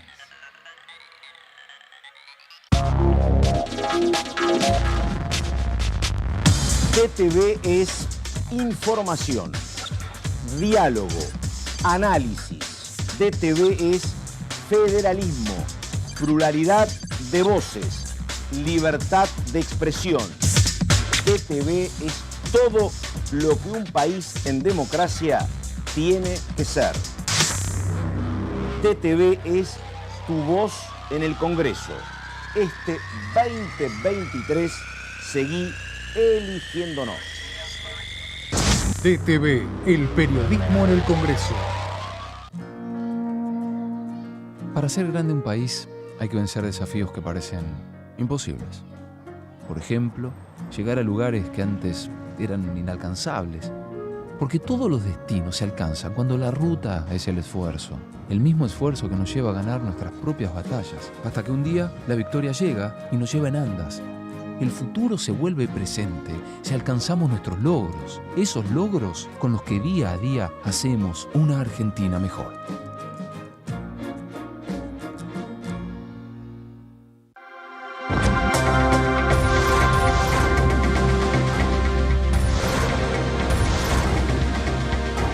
Ellos son tu voz. En DTV, el resumen. DTV, el periodismo en el Congreso. Hola, hola, hola, ¿cómo andan? Aquí estamos en Todo Cultura. La primera vez que participo en una muestra en homenaje a Evita. Has hecho dos Evas preciosas. Sí. Dos retratos de ella. Tal cual. Y le debo agradecer a Marta Badano, que es una de las artistas, que fue quien me convocó. Así que para mí es un honor estar acá y con esos artistas tan buenos. Nunca me hubiera imaginado que estaría, y menos actuando, siendo parte de una compañía para la Biblioteca del Congreso. No sé, nunca me lo hubiera imaginado. Es un gran escenario, ¿no? Para estar. Sí, y hermoso. Y mis compañeros son también, vienen, como ya dije, hace un montón de tiempo. Y nada, son hermosas personas, hermosas. Todo Cultura, miércoles 23 horas.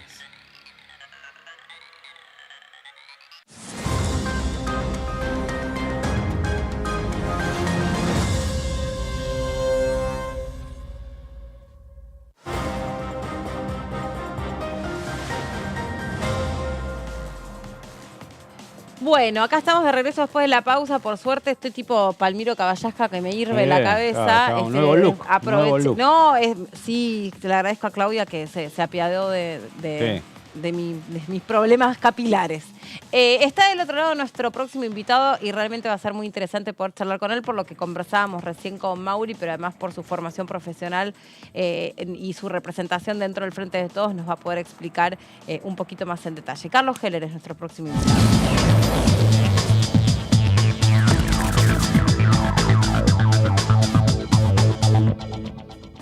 Hola, diputado Heller, ¿cómo le va? Gracias por recibirnos. ¿Qué tal, Melina? ¿Cómo estás? Bien, muchas gracias. Bueno, recién estaba tomando una clase magistral, que ahora puedo contar también con usted, sobre la coparticipación y este capítulo enorme que se está llevando adelante en la Comisión de Juicio Político. Mauricio, nuestro compañero, nos estaba explicando en criollo, ¿vio? Porque es un tema muy técnico que a mí me resultaba un poco complicado.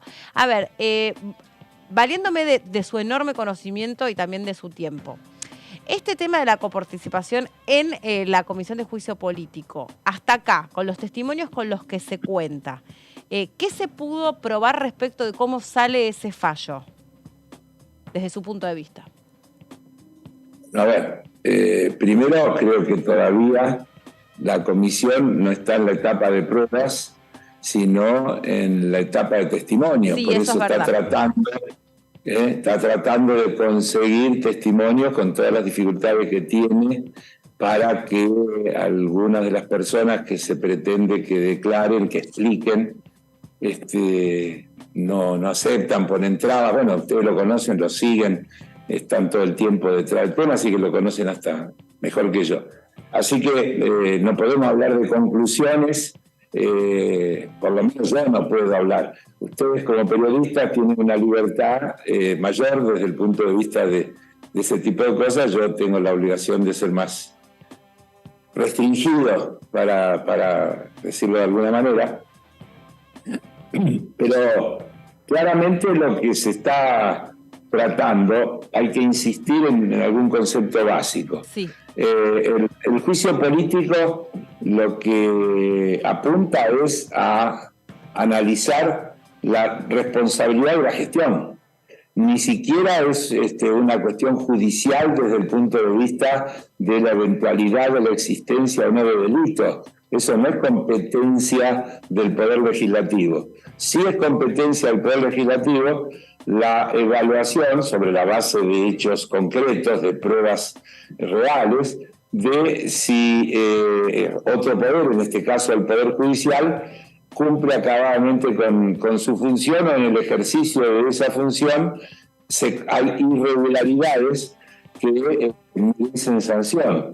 La Cámara de Diputados ni siquiera tiene capacidad para llegar a eso, para eso luego está el Senado. En el mejor caso, si la Comisión de Juicio Político emite un dictamen por mayoría y ese dictamen luego es convalidado por la Cámara de Diputados, recién será la Cámara de Senadores la que tendrá que evaluar y juzgará, digamos, si existió o no alguna violación de las responsabilidades que cada uno de esos funcionarios tienen en el ejercicio de su rol. Sí. Creo que es fundamental que eso lo tengamos en claro, porque si no a veces se banaliza un poco todo el debate y se confunde con el funcionamiento de un tribunal, digamos, del sistema jurídico. Esto no es un tribunal del sistema jurídico, sino un organismo político, como es la Comisión de Juicio Político de otro ente político, como es la Cámara de Diputados de la Nación.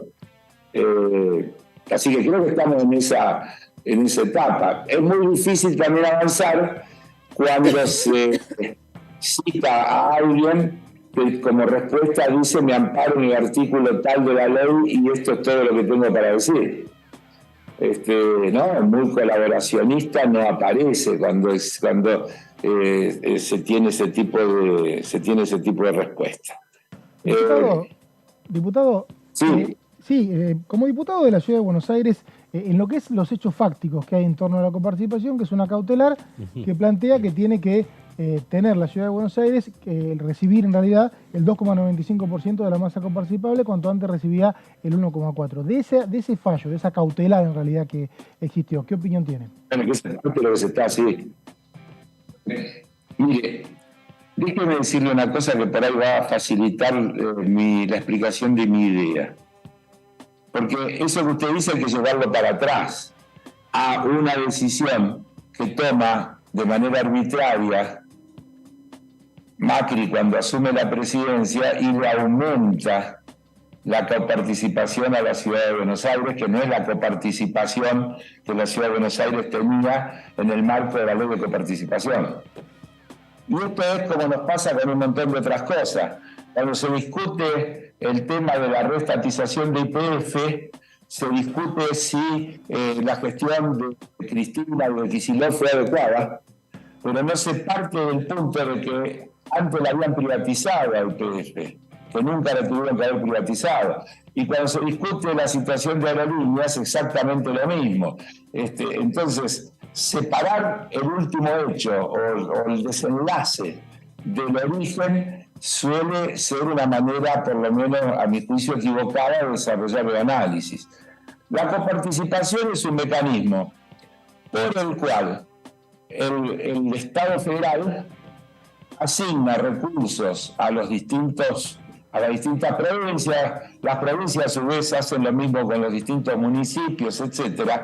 Y acá quiero decir una cosa con la que incluso generalmente yo no estoy de acuerdo, ni siquiera con argumentos que le escucho para que no se crea que lo digo desde un punto de vista partidista. Me produce la misma sensación cuando se lo escucho decir a la gente del gobierno de la ciudad que cuando se lo escucho decir a la gente del gobierno de la provincia de Buenos Aires. Es decir, nosotros aportamos tanto y nos dan nada más que tanto, marcando como si fuera un problema que hacen un gran aporte y reciben mucho menos. Es que de eso se trata de la coparticipación, si no tendríamos un país inviable. La idea federal de la coparticipación es que los estados más ricos, más poderosos, aporten a un fondo y la redistribución se inversa a lo que se aporta para favorecer un desarrollo más armónico del conjunto del país. Entonces, la Ciudad de Buenos Aires no tiene que tener un aporte que tiene que ser proporcional a lo que aporta. Tendría que ser a la inversa. Y no es a la inversa, pero es por eso digo. Más, voy a decir una cosa, y lo digo con toda la responsabilidad del caso. Tal vez la Ciudad de Buenos Aires ni siquiera tendría que recibir coparticipación. Bueno, podría ser una aportante que no recibe devolución. Fue un planteo que hizo... es el distrito más rico del país y tiene todos los beneficios de ser el distrito federal. Fue uno de los planteos que hizo... Sí, no, le preguntaba a Heller porque fue un planteo que hizo, usted lo escuchó seguramente, Alejandro Otero, es titular de rentas de la ciudad, que recordó que en realidad el 1,4 que recibe fue un acuerdo para financiar los gastos municipales de la jefatura de gobierno, pero que no era considerada la ciudad de Buenos Aires como una provincia benefactora de la coparticipación. ¿Usted un poco coincide con esa tesis? Pero eso ya es casi ya es más legal. Si la ciudad de Buenos Aires es o no es... cuando se reformó la Constitución Nacional, se le dio este estatus, dejó de ser un municipio y pasó a ser la ciudad autónoma. Digamos que si uno mira la historia de la ciudad, no hay que ir tan atrás para encontrar que a los intendentes los designaba el Poder Ejecutivo Nacional. Claro. Creo que ahora hasta Domínguez, si no me falla la memoria, si no me falla mi memoria, creo que de la Rúa ha sido el primer jefe de gobierno electo después de la reforma de la Constitución. De la Rúa no fue. Claro. Por eso, hasta allí los intendentes eran delegados del Poder Ejecutivo Nacional. Eran jefes de gobierno. Y el Distrito Federal actuaba o funcionaba como un distrito que las políticas se establecían no sobre la base de la elección voluntaria de los ciudadanos y las ciudadanas del distrito, sino como una suerte de apéndice de la nación, del Poder Ejecutivo Nacional. Pero está bien que se avanzó. Y está bien que hoy la ciudad de Buenos Aires tenga este estatus que lo equipara a una provincia, porque se elige un jefe de gobierno que tiene funciones mayores que las de un intendente. Los legisladores no son concejales, son legisladores de la ciudad de Buenos Aires, tienen una capacidad de emitir leyes de mayor trascendencia que lo que puede hacer un consejo deliberante de un municipio. Es decir, se jerarquizó el rol de la ciudad y a mí me parece que está muy bien. Y creo que habría que avanzar, porque cuando se hace la reforma de la Constitución se establece el tema de las comunas y luego el gobierno de Macri esteriliza ese funcionamiento de las comunas y los convierte en bastante formales, y en realidad sería un gran avance del funcionamiento democrático porque acerca la problemática ciudadana a la gestión, cuanto más descentralizado está. Entonces yo creo que habría que avanzar en el desarrollo de las comunas y en la delegación a las comunas de muchas gestiones que están centralizadas, y eso haría una mejor gestión y a que la ciudadanía tuviera una mejor devolución de la gestión pública. Dicho esto, yo lo puntualizo con la coparticipación, porque si no nosotros tenemos dos conceptos. Alguna vez escuchamos a Cavallo, creo decir, que había que ver qué se hacía con las provincias inviables. Es decir, eran inviables aquellas provincias que no eran capaces de generar recursos y que vivían de alguna manera del ingreso público.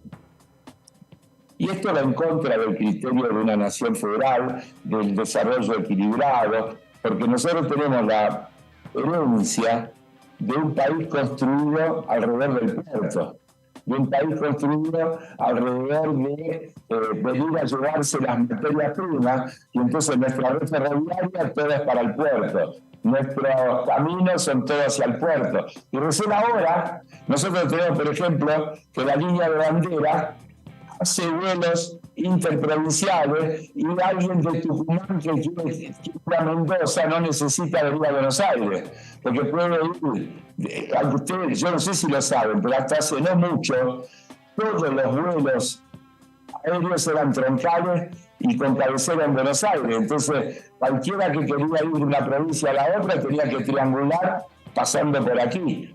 Toda esa concepción centrista tiene que ser modificada por un país que tiene que ser más horizontal, más federal, y donde nosotros tenemos que lograr que las condiciones de vida de todo el territorio tiendan a igualarse y no que se acentúen las diferencias, porque eso después genera los procesos migratorios internos. Así como hay procesos migratorios internacionales, donde los pobladores de los países pobres arriesgan su vida para irse a vivir a un lugar donde por ahí, si tienen suerte, comen. Todos los procesos de inmigración interna también tienen que ver con que mucha gente prefiere vivir en malas condiciones en el año que en las condiciones que tiene que vivir en su provincia. Entonces, la coparticipación es una herramienta para igualar, para crear condiciones de desarrollo regional que hacen a que este país sea más vivible en toda su extensión, en todo su territorio. Dicho eso, a mí me parece bien, y vuelvo a decir, que los distritos ricos reciban mucho menos de lo que aportan y que no se mida desde el punto de vista de lo que aportan. Dicho esto, vuelvo a repetir, para mí el tema está mal cuando Macri, no modificando la ley de coparticipación, le hago una pequeña interrupción, ¿sabe qué? Porque se está escuchando medio mal. Entonces, a ver. Que se escuche bien. Claro, por eso me tenía medio preocupada a mí. A ver, a ver ahí. Ahora sí. A ver. Sí, ahí va un poco mejor. Si no, tratamos de llamar si quieren probar. A ver. No sé, a ver que nos diga alguien de la producción si se está escuchando. Acá se escucha como... Sí, a veces se como corta que se corta palabra, un poco, ¿no? por eso levanté la mano para interrumpir, pero la verdad... No, está bien, porque yo me rompo todo y no se escucha. No, igual no es que no se escuche, se escucha, entendió. pero me estaba costando... No, obviamente, no voy a dejar que... Hagamos una cosa, suele ser como en el teléfono, ¿viste? Cuando uno hace reiniciar, cortemos y llamo instantáneamente de vuelta y seguimos, 1 minuto. Bueno, cómo no, me parece... No, me daba pena porque estábamos estaba buena la tratando de seguir el lo que concepto se entendió, pero sí salió un poco cortada. No, viste que por palabra. momentos costaba un poco seguir. Bueno, ahora vamos a ir por otros temas también con también, el diputado Heller, pero además el diputado se continúa, ¿no? Con su mandato. Sí. No renueva este año. No renueva, Fue electo en la elección no es candidato. de 2021. 2021, está bien. A 2025 tiene el mandato de 4 años. Es el titular de la Comisión de Presupuesto de Hacienda, una comisión que trabajó muchísimo en lo que va de este año. Y va a tener que trabajar porque viene el presupuesto. Ahora le vamos a preguntar un poco cómo va a ser este presupuesto de transición. Porque elaborar un presupuesto para quizá otra gestión u otra gestión dentro del mismo signo político también. El de 2019 ni siquiera se trató. Claro. Vino a presentarlo, porque encima se presenta en septiembre después del resultado de las primarias. En esa oportunidad vino Orlán Lacunza a presentarlo y no se trató y nunca se trató. No hubo presupuesto. Hubo prórroga del presupuesto de 2019 y de 2019 en 2020 y después hubo una reforma que se hizo, te acordás, en agosto más o menos, en la época de las sesiones virtuales, pero el presupuesto que se presente es complicado que se trate si gana otro gobierno. Claro. Así que, bueno, eso va a ser el 15 de septiembre, es la fecha en la que formalmente se presenta. Así que tenés razón, claro. No puede variar la fecha. 15 de septiembre, mirá vos. Está el primer texto, por lo general viene algún funcionario, a veces el ministro de Economía, a veces no. Pero con un ministro de Economía que es un precandidato.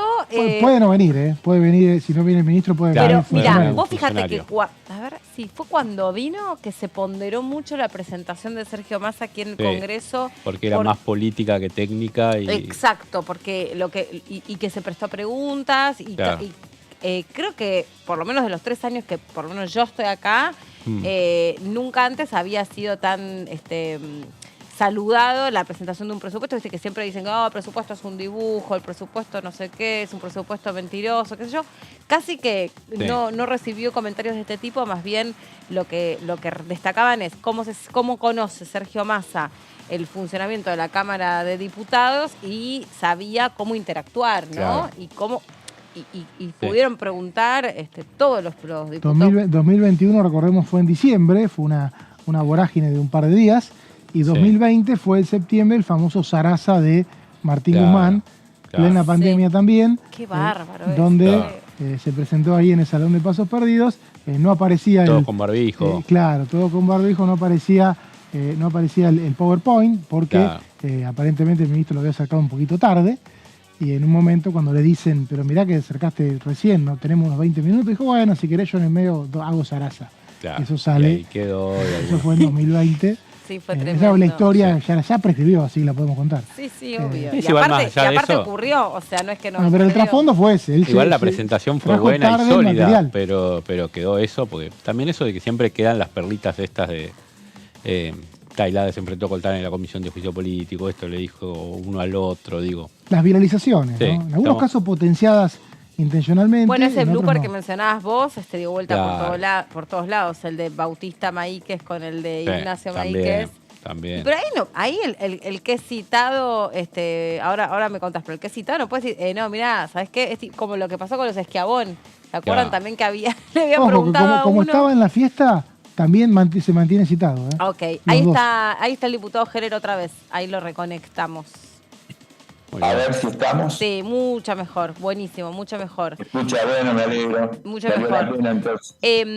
Bueno, Claro, decíamos, estábamos diputado, comentando sí. justo hasta que usted se conectaba el tema del Claro, presupuesto. lo que viene es su comisión de presupuesto, que usted preside, digamos, no es suya, pero que usted preside. Y cómo va a ser la actividad desde el 15 de septiembre con esta presentación del presupuesto. Usted la otra vez también mencionaba aquí en el canal la posibilidad de tratar de incluir GNL, el proyecto de GNL, en agosto, si hay algún momento para hacer una reunión. ¿Cómo está el panorama y la agenda? Ustedes saben, igual que yo, que el funcionamiento parlamentario no depende de que los proyectos sean buenos. Depende de que existan los acuerdos. Cuando uno no tiene mayoría propia, depende de acuerdos.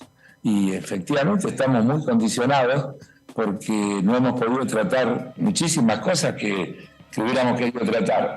Antes del proyecto del GNL, tenemos esto que vamos a decir que vulgarmente se llama de blanqueo, que es una condición necesaria para poder avanzar en el intercambio de información con los Estados Unidos respecto de los cientos de miles de millones de dólares que están depositados en cuentas o invertidos en distintas cosas y aparentemente han salido del país de manera no legal. Y la Argentina ha firmado un intercambio de información, pero eso se completa en el marco de ese acuerdo con este proyecto que habilita la posibilidad de blanquear, darle al presunto transgresor la posibilidad de regularizar su situación a través del pago, llamémoslo así, de una multa bastante suave, pero multa al fin, y que haría que esos fondos se incorporen con dos tarifas, digamos, una si es con repatriación de fondos y otra si es solo declaración y no incluye la repatriación de los fondos. No hemos podido tratar esa ley, que es importantísima desde el punto de vista de la posibilidad de que podrían ingresar una buena cantidad de dólares. Ustedes vieron los datos, ¿no? Se dice que hay 458 mil millones de dólares no declarados. Cuando uno dice 458 mil millones de dólares no declarados, está diciendo otra que la sequía. ¿Cuántas divisas se fueron que tendrían que estar en el país y cuántos impuestos no se pagaron que deberían haber ingresado en las cuentas fiscales? Discutimos el déficit fiscal, imagínense cuántos impuestos no se pagaron en toda esa plata que está afuera no declarada, porque la declarada es otra cosa. Alguien se la quiere llevar afuera porque no confía en la Argentina, pero muchachos y muchachas, primero la ganaron en la Argentina, es guita que ganaron acá. Paguen los impuestos y después llévensela donde quieran, pero los impuestos son obligatorios, hay que pagarlos. No es legal no pagar los impuestos y no es voluntario decidir si se pagan. Y ninguna de esas personas tiene una imprenta que haya fabricado dólares y llevado luego para afuera. Es ganancia, riqueza generada en la República Argentina a través de maniobras de subfacturación o sobrefacturación según la dirección en la que las cosas han ido, directamente de contrabando, y de todas las maniobras que ha habido para llevarse de manera irregular plata ganada, generada en este país. Entonces, Diputado, sí, le pregunto, porque me parece que un plato fuerte que va a tener usted, falta poco, parece que faltará mucho porque tenemos la elección el domingo, pero el 15 de septiembre se tienen que presentar el presupuesto de 2024 y va a tener la posibilidad de escuchar, imagino, a Sergio Massa. ¿Cómo va a ser ese momento? Como el momento que corresponde a cada tratamiento de presupuesto. Mira, a mí no me preocupa Sergio Massa, que va a venir y va a explicar los lineamientos del presupuesto, seguramente cuando corresponda en fecha, y lo va a hacer con todo detalle, como lo hizo cuando le correspondió hacerlo como ministro de Economía. Así que no veo ninguna dificultad. La dificultad será la que podamos tener para tratarlo. Porque vuelvo a repetir que para tratarlo necesitamos números, porque sin números no se puede tratar. Ahora bien, quiero decirles también que el tiempo de tratamiento del presupuesto es que el 15 de septiembre es la fecha para que el Poder Ejecutivo mande el proyecto, y normalmente se considera que es hasta el 30 de noviembre el tiempo que tiene el Parlamento para convertirlo en ley. Con lo cual tiendo a imaginarme que la discusión antes del 22 de octubre va a ser bastante compleja. Tiendo a imaginarme eso. Nosotros vamos a proceder como nos corresponde proceder, como mayoría, como gobierno, y en mi caso como presidente de la Comisión de Presupuestos. Es decir, ni bien nos entre el proyecto, comenzaremos a trabajar y empezaremos a hacer las reuniones informativas que corresponden, y cuando hayamos agotado el proceso de las reuniones informativas, produciremos dictamen. Y habrá dictámenes uniformes, o habrá, como ha habido habitualmente, más de un dictamen de mayoría y uno o varios dictámenes de minoría, que esto no es ninguna novedad. Y después tuvimos un año donde, a pesar de tener dictamen de mayoría, en la sesión se cayó la aprobación y nos quedamos sin presupuesto, y tuvimos que trabajar con el presupuesto del año anterior, adecuando las partidas. Cosa con la que ya tenemos alguna experiencia. Le había pasado a Cristina también durante su gestión, que hubo un año que, cuando el grupo A tenía mayoría parlamentaria, no nos aprobó el presupuesto, porque en realidad querían aprobar un presupuesto que se basaba en políticas completamente distintas a las políticas que tenía el gobierno nacional. Sí. Y entonces no hubo manera de acordar y nos quedamos sin presupuesto. Diputado, usted recién decía... Perdón que justo lo interrumpí. Usted... No, simplemente que no es deseable, termino la frase. Nosotros tenemos la responsabilidad de hacer todo lo posible para que en los plazos legales tengamos un presupuesto. A mí, como presidente de la Comisión de Presupuestos, me cabe la responsabilidad de tratar de obtener el dictamen. Y ese es mi trabajo, y una vez que tengo el dictamen, el trabajo le corresponde a las autoridades de la Cámara, a las autoridades del bloque, que tienen que tratar de generar los consensos para encontrar la posibilidad de que nos den quórum y de que podamos tratar el proyecto de presupuesto. Usted recién decía que, bueno, por cómo están repartidas las fuerzas dentro del Congreso, es un año donde hay que estar precisamente construyendo cada una de las fuerzas el propio quórum para poder negociar y para poder seguir avanzando. ¿Qué balance hace de los temas con los que sí se pudo avanzar en esta primera mitad del año?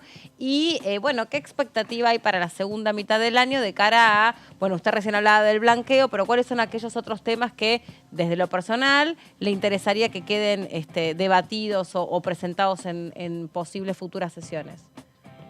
Hay un montón de proyectos que ya tenemos dictaminados, el que tiene que ver con... Hay proyectos vinculados a ciencia y tecnología, está el proyecto del gas natural, que tiene una trascendencia enorme.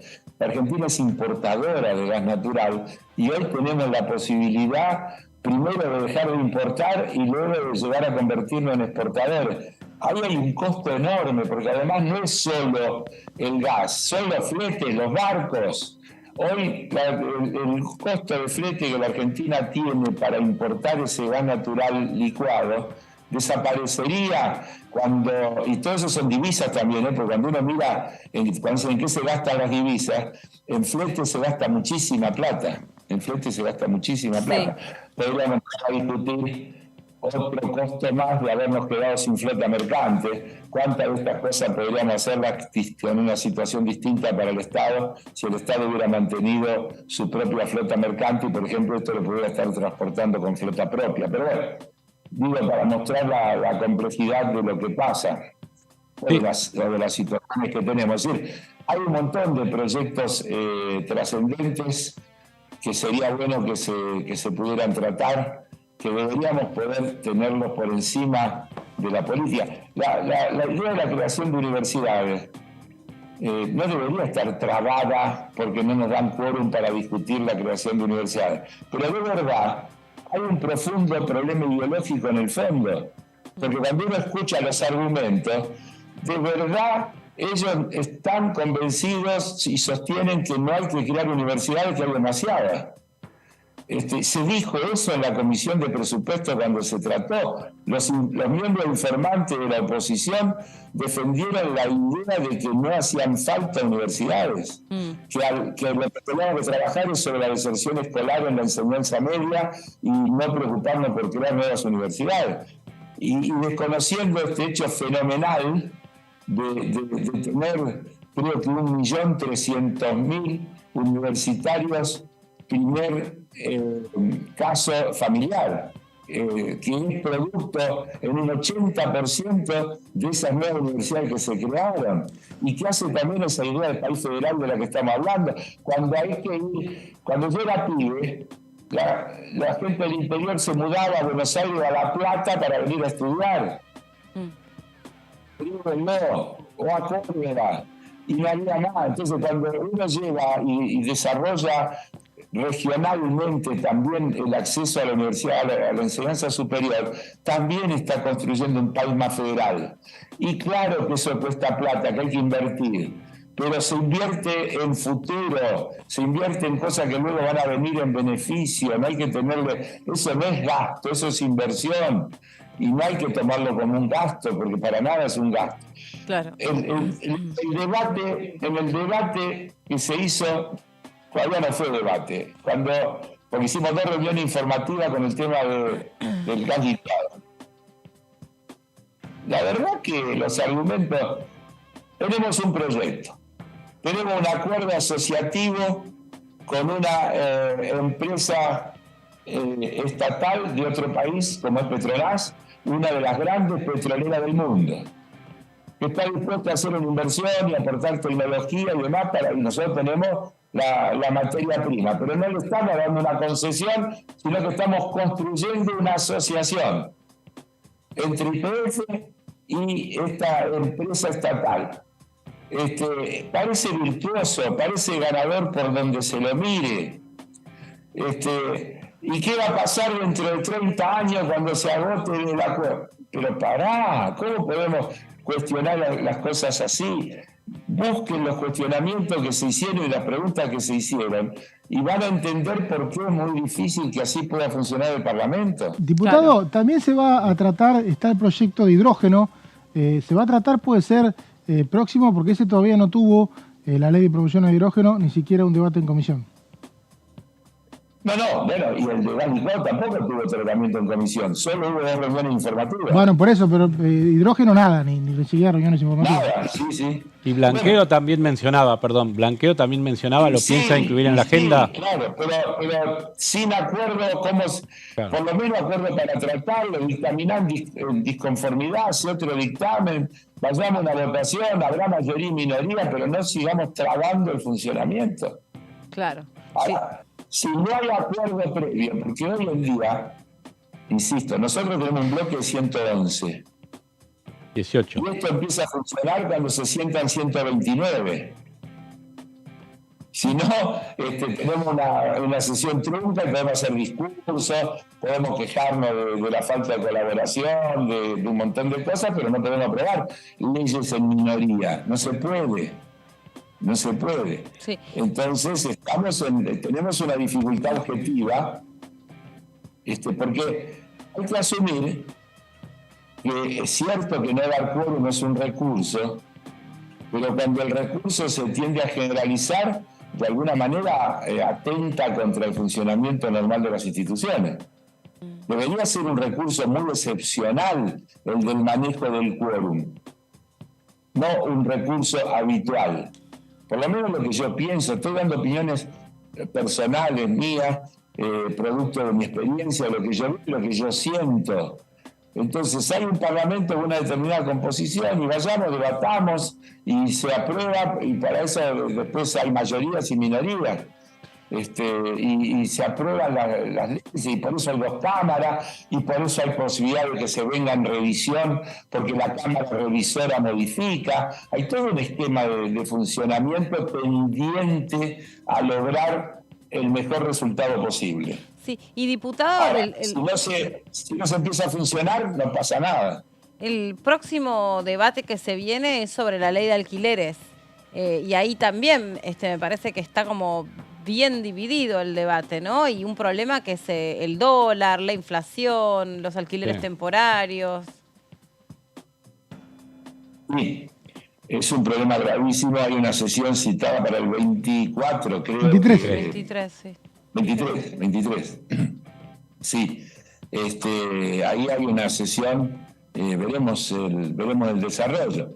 Es un gravísimo problema que es difícil desvincularlo de otro montón de problemas. Yo estaba ayer en el acto de cierre de campaña de Santoro de la Ciudad de Buenos Aires, y él hablaba de todo el desarrollo inmobiliario, de la especulación inmobiliaria en la Ciudad de Buenos Aires, que tiene esa contradicción de tener una enorme cantidad de edificios llenos de departamentos vacíos, porque esos departamentos no son alquilables por la gente que está buscando alquilar una vivienda.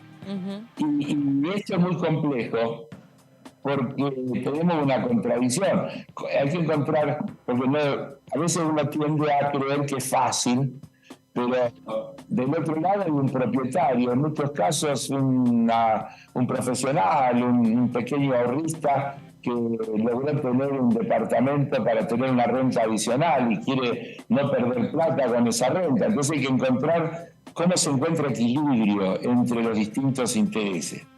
De fondo, en mi opinión, esto no se arregla hasta que no exista una fuerte inversión pública en viviendas construidas con fondos públicos. Yo no creo que la inversión privada permita resolver las necesidades de vivienda de la población. O sea, una política tendiente también a que las personas puedan tener su casa propia o alquilarla.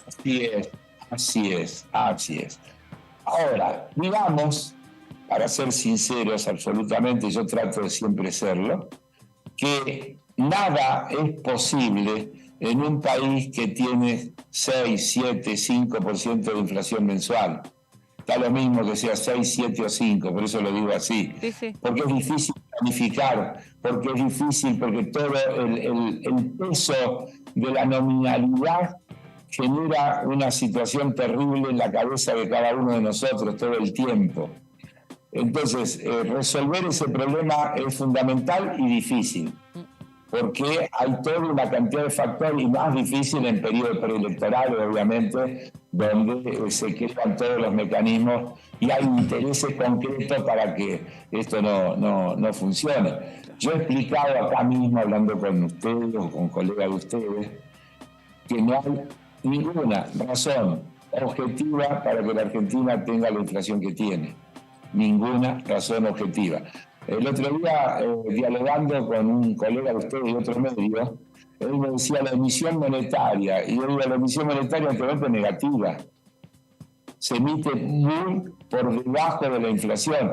Tenemos una cosa loca, que la inflación parece un fenómeno autónomo, porque no depende de los salarios, porque los salarios vienen de atrás, ni por el tipo de cambio, porque el tipo de cambio viene de atrás, ni por la emisión, porque la emisión viene de atrás, ni por las tarifas, porque las tarifas vienen de atrás. ¿Y por qué inflación? ¿Y por qué inflación? ¿A qué lo adjudica? Y ese es el problema. Ahora te digo, mi opinión te digo, con toda modestia. Yo hace tiempo que vengo repitiendo una frase que digo que la inflación es a la economía lo que la fiebre a una persona. Es un síntoma. Y que nadie está enfermo de fiebre. uno va al médico porque tiene fiebre y la fiebre es un síntoma de una enfermedad. Y entonces para poderlo tratar, el médico lo primero que tiene que encontrar es el síntoma de qué. Entonces te hacen análisis y un montón de cosas para ver de qué estás enfermo y cómo se te puede tratar y cómo se te baja la fiebre. También hay mecanismos de bajarte la fiebre sin atacar la enfermedad, pero no sirven para mucho, porque al poquito te vuelve la fiebre. Dicho esto, por eso digo, autonomizar la inflación de los otros factores es un error. Hay que entender por qué hay inflación en la Argentina. A mi juicio, la inflación de la Argentina es producto de especulación, incertidumbre y puja distributiva. Nosotros hemos tenido un proceso de crecimiento post-pandemia que se ha distribuido a través de la apropiación vía precios de los formadores de precios, que se quedaron con ese pedazo más grande de torta que construyó el país con el esfuerzo de todos. No se distribuyó equitativamente la torta y eso pasa vía precios. Entonces, y sí, nosotros aprobamos el año pasado un presupuesto que trata de evitar el tratamiento drástico de la enfermedad, como sería un plan antiinflacionario vía ajuste de la economía, como algunos nos proponen, porque sabemos que eso puede matar al paciente, tiene un alto costo social, y por eso nos planteamos un presupuesto descendiente para tratar de que la inflación vaya bajando y que este año fuera 60 y que el año que viene fuera 44 y el otro año 33 y fuéramos hacia una normalidad sin necesidad del shock. Bueno, no lo hemos logrado. No quiere decir que haya que ir al shock. Yo creo que hay que insistir en la gradualidad. Creo que el gobierno tendrá que ponerse más firme en el tema que tiene que ver con el control de precios. Creo que los acuerdos voluntarios son voluntarios para entrar, pero deben ser obligatorios para cumplir, porque si no, no son acuerdos. No creo en los acuerdos de caballeros, creo que todos los acuerdos tienen que tener castigos si no se cumplen. Y creo que hay que avanzar, y todo eso es casi imposible, mucho más difícil en el medio de campaña electoral. Está claro que es así. Pero mire, la Argentina ha crecido, ha ordenado sus cuentas, renegociado un acuerdo, yo diría, menos malo posible, para usar lo que digo permanentemente con el fondo, con el que insisto que no hay buenos acuerdos, sino que se trata de lograr el menos malo de los acuerdos posibles. Con el fondo, como dije antes cuando hablé de la línea o hablé del IPF, con el fondo no había que estar, con el fondo no había que haber entrado. Una vez adentro es muy difícil y hay que negociar con todas las dificultades que eso tiene, y creo que se está negociando una refinanciación, aunque no sea refinanciación porque el fondo no refinancia, sino que te da nuevos créditos, por el cual cada vencimiento del desastroso crédito que se tomó se renueva con un crédito a 10 años de plazo con 4 años y medio de gracia. Da aire para poder crecer, para ir a ese modelo del que nos habla Sergio Massa, donde aprovechemos nuestra matriz productiva para generar valor y aumentar nuestras exportaciones con valor agregado, para generar un importante saldo de balanza comercial que nos permita sacarnos al fondo de encima pagándole, que no vemos que haya otra manera de resolverlo. Y creo que se avanzó en todas esas cosas. Y creo que el país hoy está en condiciones, y lo digo con toda la responsabilidad que voy a decir ahora, el año que viene va a ser un buen año para la Argentina. Como hubiera sido un buen año si no hubiera habido sequía. Hagan ustedes solamente un análisis de lo que quieran, pónganle 20, 21, 22 mil millones más de exportaciones y 5 o 6 mil millones más de derechos de exportación que hubieran ingresado como ingresos fiscales. Y fíjense que tendríamos un país que estaría bastante bien, es decir, que las políticas públicas nos sigan llevando por un camino mucho más transitable. Bueno, tuvimos la sequía, que no le podemos atribuir la responsabilidad a nadie, creo que a ninguna cuestión de la gestión, y creo que el año que viene va a ser un año bueno, y si logramos que no se cambie el rumbo, y discúlpenme que pase un aviso, pero porque estoy convencido que hay que sostener estas políticas y que es por aquí. Si logramos que no se cambie el rumbo, estoy absolutamente convencido que vamos a un 2024 bueno. Diputado, le saco sí. No, un minutito más, digo, ya que llegamos hasta acá con la entrevista. Usted tiene 2 años más de mandato como diputado. Digo, ¿qué escenario, qué Cámara de Diputados ve para el año que viene de acuerdo a lo que se va perfilando en estas elecciones? Mire, depende, porque depende del resultado de las elecciones. Nosotros tenemos diputados, renovamos más que lo que renueva Juntos por el Cambio, por ejemplo. Así que, por lo tanto, para mejorar nuestra situación nos tiene que ir mejor y tenemos que ganarle a Juntos por el Cambio para tener una mejor participación y para luego tratar de establecer acuerdos parlamentarios con las fuerzas provinciales, con el Movimiento Popular Neuquino, con los misioneros, con los cordobeses, con aquellos con los que no tenemos coincidencia plena, pero con los que podemos establecer acuerdos parlamentarios para que el Parlamento pueda funcionar. Porque, insisto, es responsabilidad, si ganamos las elecciones, de tratar de construir, como lo hicimos en el inicio, en el 2019, que tampoco teníamos mayoría, pero sin embargo logramos funcionar y logramos aprobar leyes como la del aporte solidario, de la que yo tengo un enorme orgullo de haber sido uno de sus actores propiciantes, y eso lo logramos con acuerdos de varias fuerzas que nos acompañaron con el voto y que nos permitieron lograr la mayoría. Creo que tuvimos 132 votos positivos, es decir, pegamos el palo, no nos sobró nada. Y podríamos hoy, ¿se acuerdan cuando decían que no se iba a hacer nada, que nadie iba a pagar, que todo se iba a judicializar? ¿Se acuerdan cuando decían que esto iba a ser solo un negocio para los estudios jurídicos y los estudios contables? Bueno, yo la verdad que me siento tan orgulloso cuando escucho al ministro de Economía decir que el 25% de todo lo que se recaudó, con 10.000 y pico de personas que aportaron, que fueron los que dijimos que iban a aportar, sirvió para financiar parte del gasoducto, que ahora nos va a ayudar a mejorar nuestra situación de divisas y de provisión de gas, y que sirvió para las becas Progresar, y que sirvió para fortalecer el financiamiento a pymes, y qué sé yo cuánto, y ese es el camino, y esa es la labor del Parlamento, y ese es uno de los grandes ejemplos de cómo a través de leyes se puede hacer cosas que sirvan para mejorarle las condiciones y la calidad de vida a la gente. Diputado Heller, le queremos agradecer enormemente el tiempo que nos dedicó y bueno, siempre es un placer poder conversar con usted y también ir entendiendo algunas cuestiones sobre el funcionamiento de la Cámara de Diputados. Le mandamos un saludo y que tenga buena semana. Gracias, yo estoy siempre a disposición porque además en mi condición de diputado hablar por este medio es casi una obligación, pero lo hago con todo el gusto, así que a disposición. Gracias, lo valoramos mucho. Un saludo grande. Igualmente.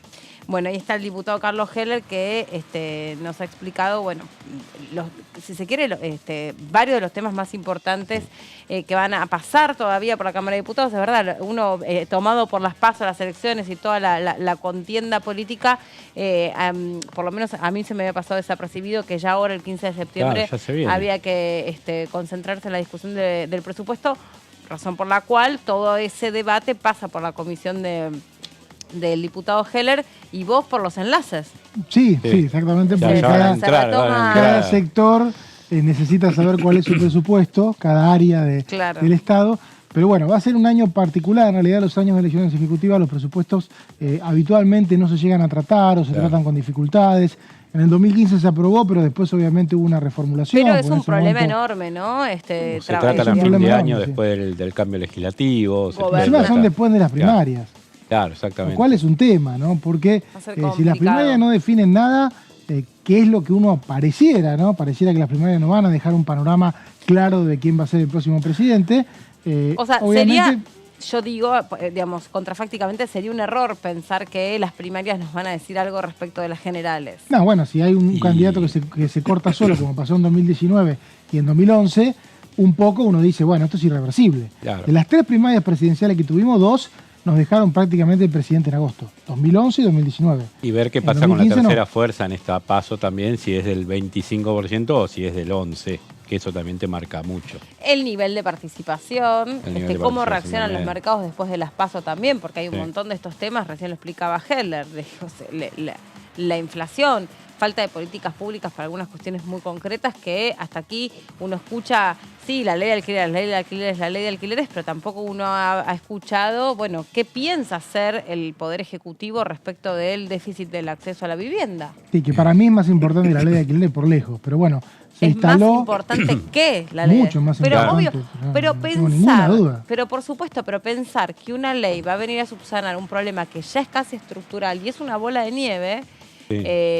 porque primero, desde que se abrieron las fronteras, vinieron un montón de turistas a nuestro país y ya, yo no sé cómo subsiste hoy un hotel.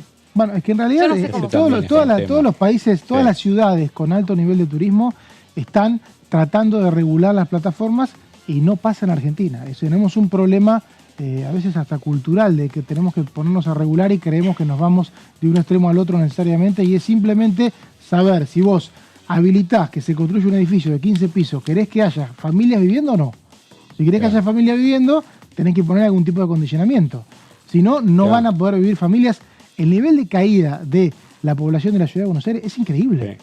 O sea, ya cada vez vive menos gente por las condiciones de vida y también porque no hay dónde vivir. Caída y envejecimiento son Es impresionante. características de la ciudad de Buenos Aires. El domingo creo que el 30%, 25-30% de los electores son jubilados. Y viviendas unifamiliares también, de una sola persona, todo en zona norte de Cava. Sí, yo lo que estoy escuchando como tendencia son muchos, sobre todo jóvenes, y no tan chicos, sino jóvenes que están ya en una edad en la que nosotros por ahí ya éramos padres, que claramente no tienen ese proyecto, no pueden tenerlo, y lejos de crecer o de ampliarse, lo que hacen es volver con sus padres. Y si no puedes alquilar, tenés que volver a donde te reciben. No pueden sostener, es Bueno, realmente... tenemos un aumento de la población según el No sé dónde va a terminar eso, la verdad. Un censo reciente, aumento de la población general creo que era 18%. Hay algunas provincias que aumentaron 30, 35, o sea, por encima de la media. Buenos Aires, la ciudad de Buenos Aires, 8, es decir, bajó el 10% de la población. Sí. O sea, es un montón. Y eso te para todo, ¿viste? Todo el tema de vos no poder, si vos no tenés hoy a dónde vivir, no podés hacer una pequeña refacción, no podés hacer te para la rueda económica. Te para toda la cadena económica. Sí, es verdad, los edificios en la ciudad, hay edificios en la ciudad de Buenos Aires que uno los ve totalmente destrozados y uno dice, si esto se repara, no se puede vender para la gente que no tiene dónde vivir. Pero bueno, no hay un proyecto municipal, local para ese tema, porque es un tema local.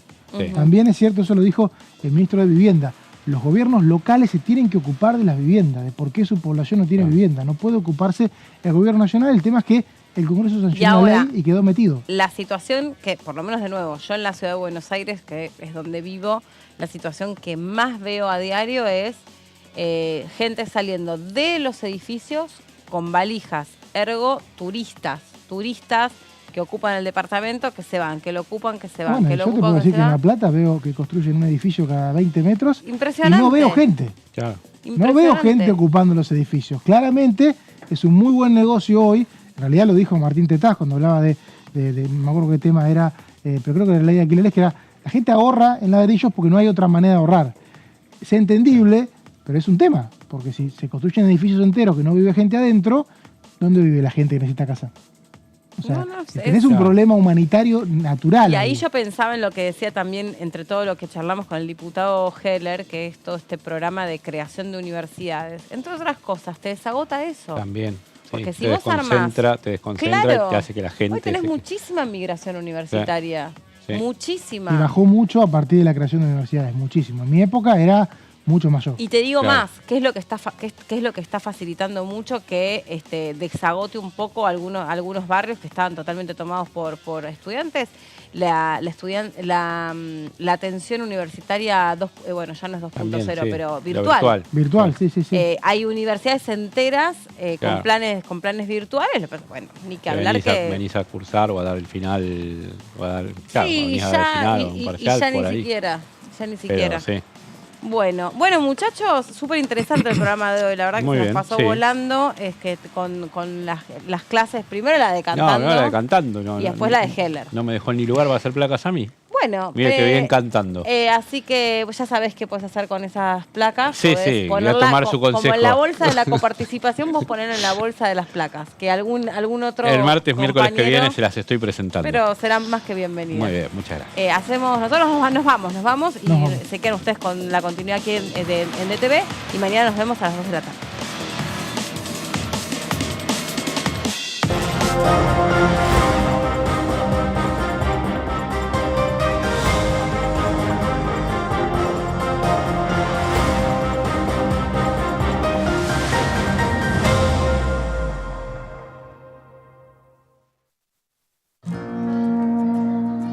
Para ser grande un país hay que vencer desafíos que parecen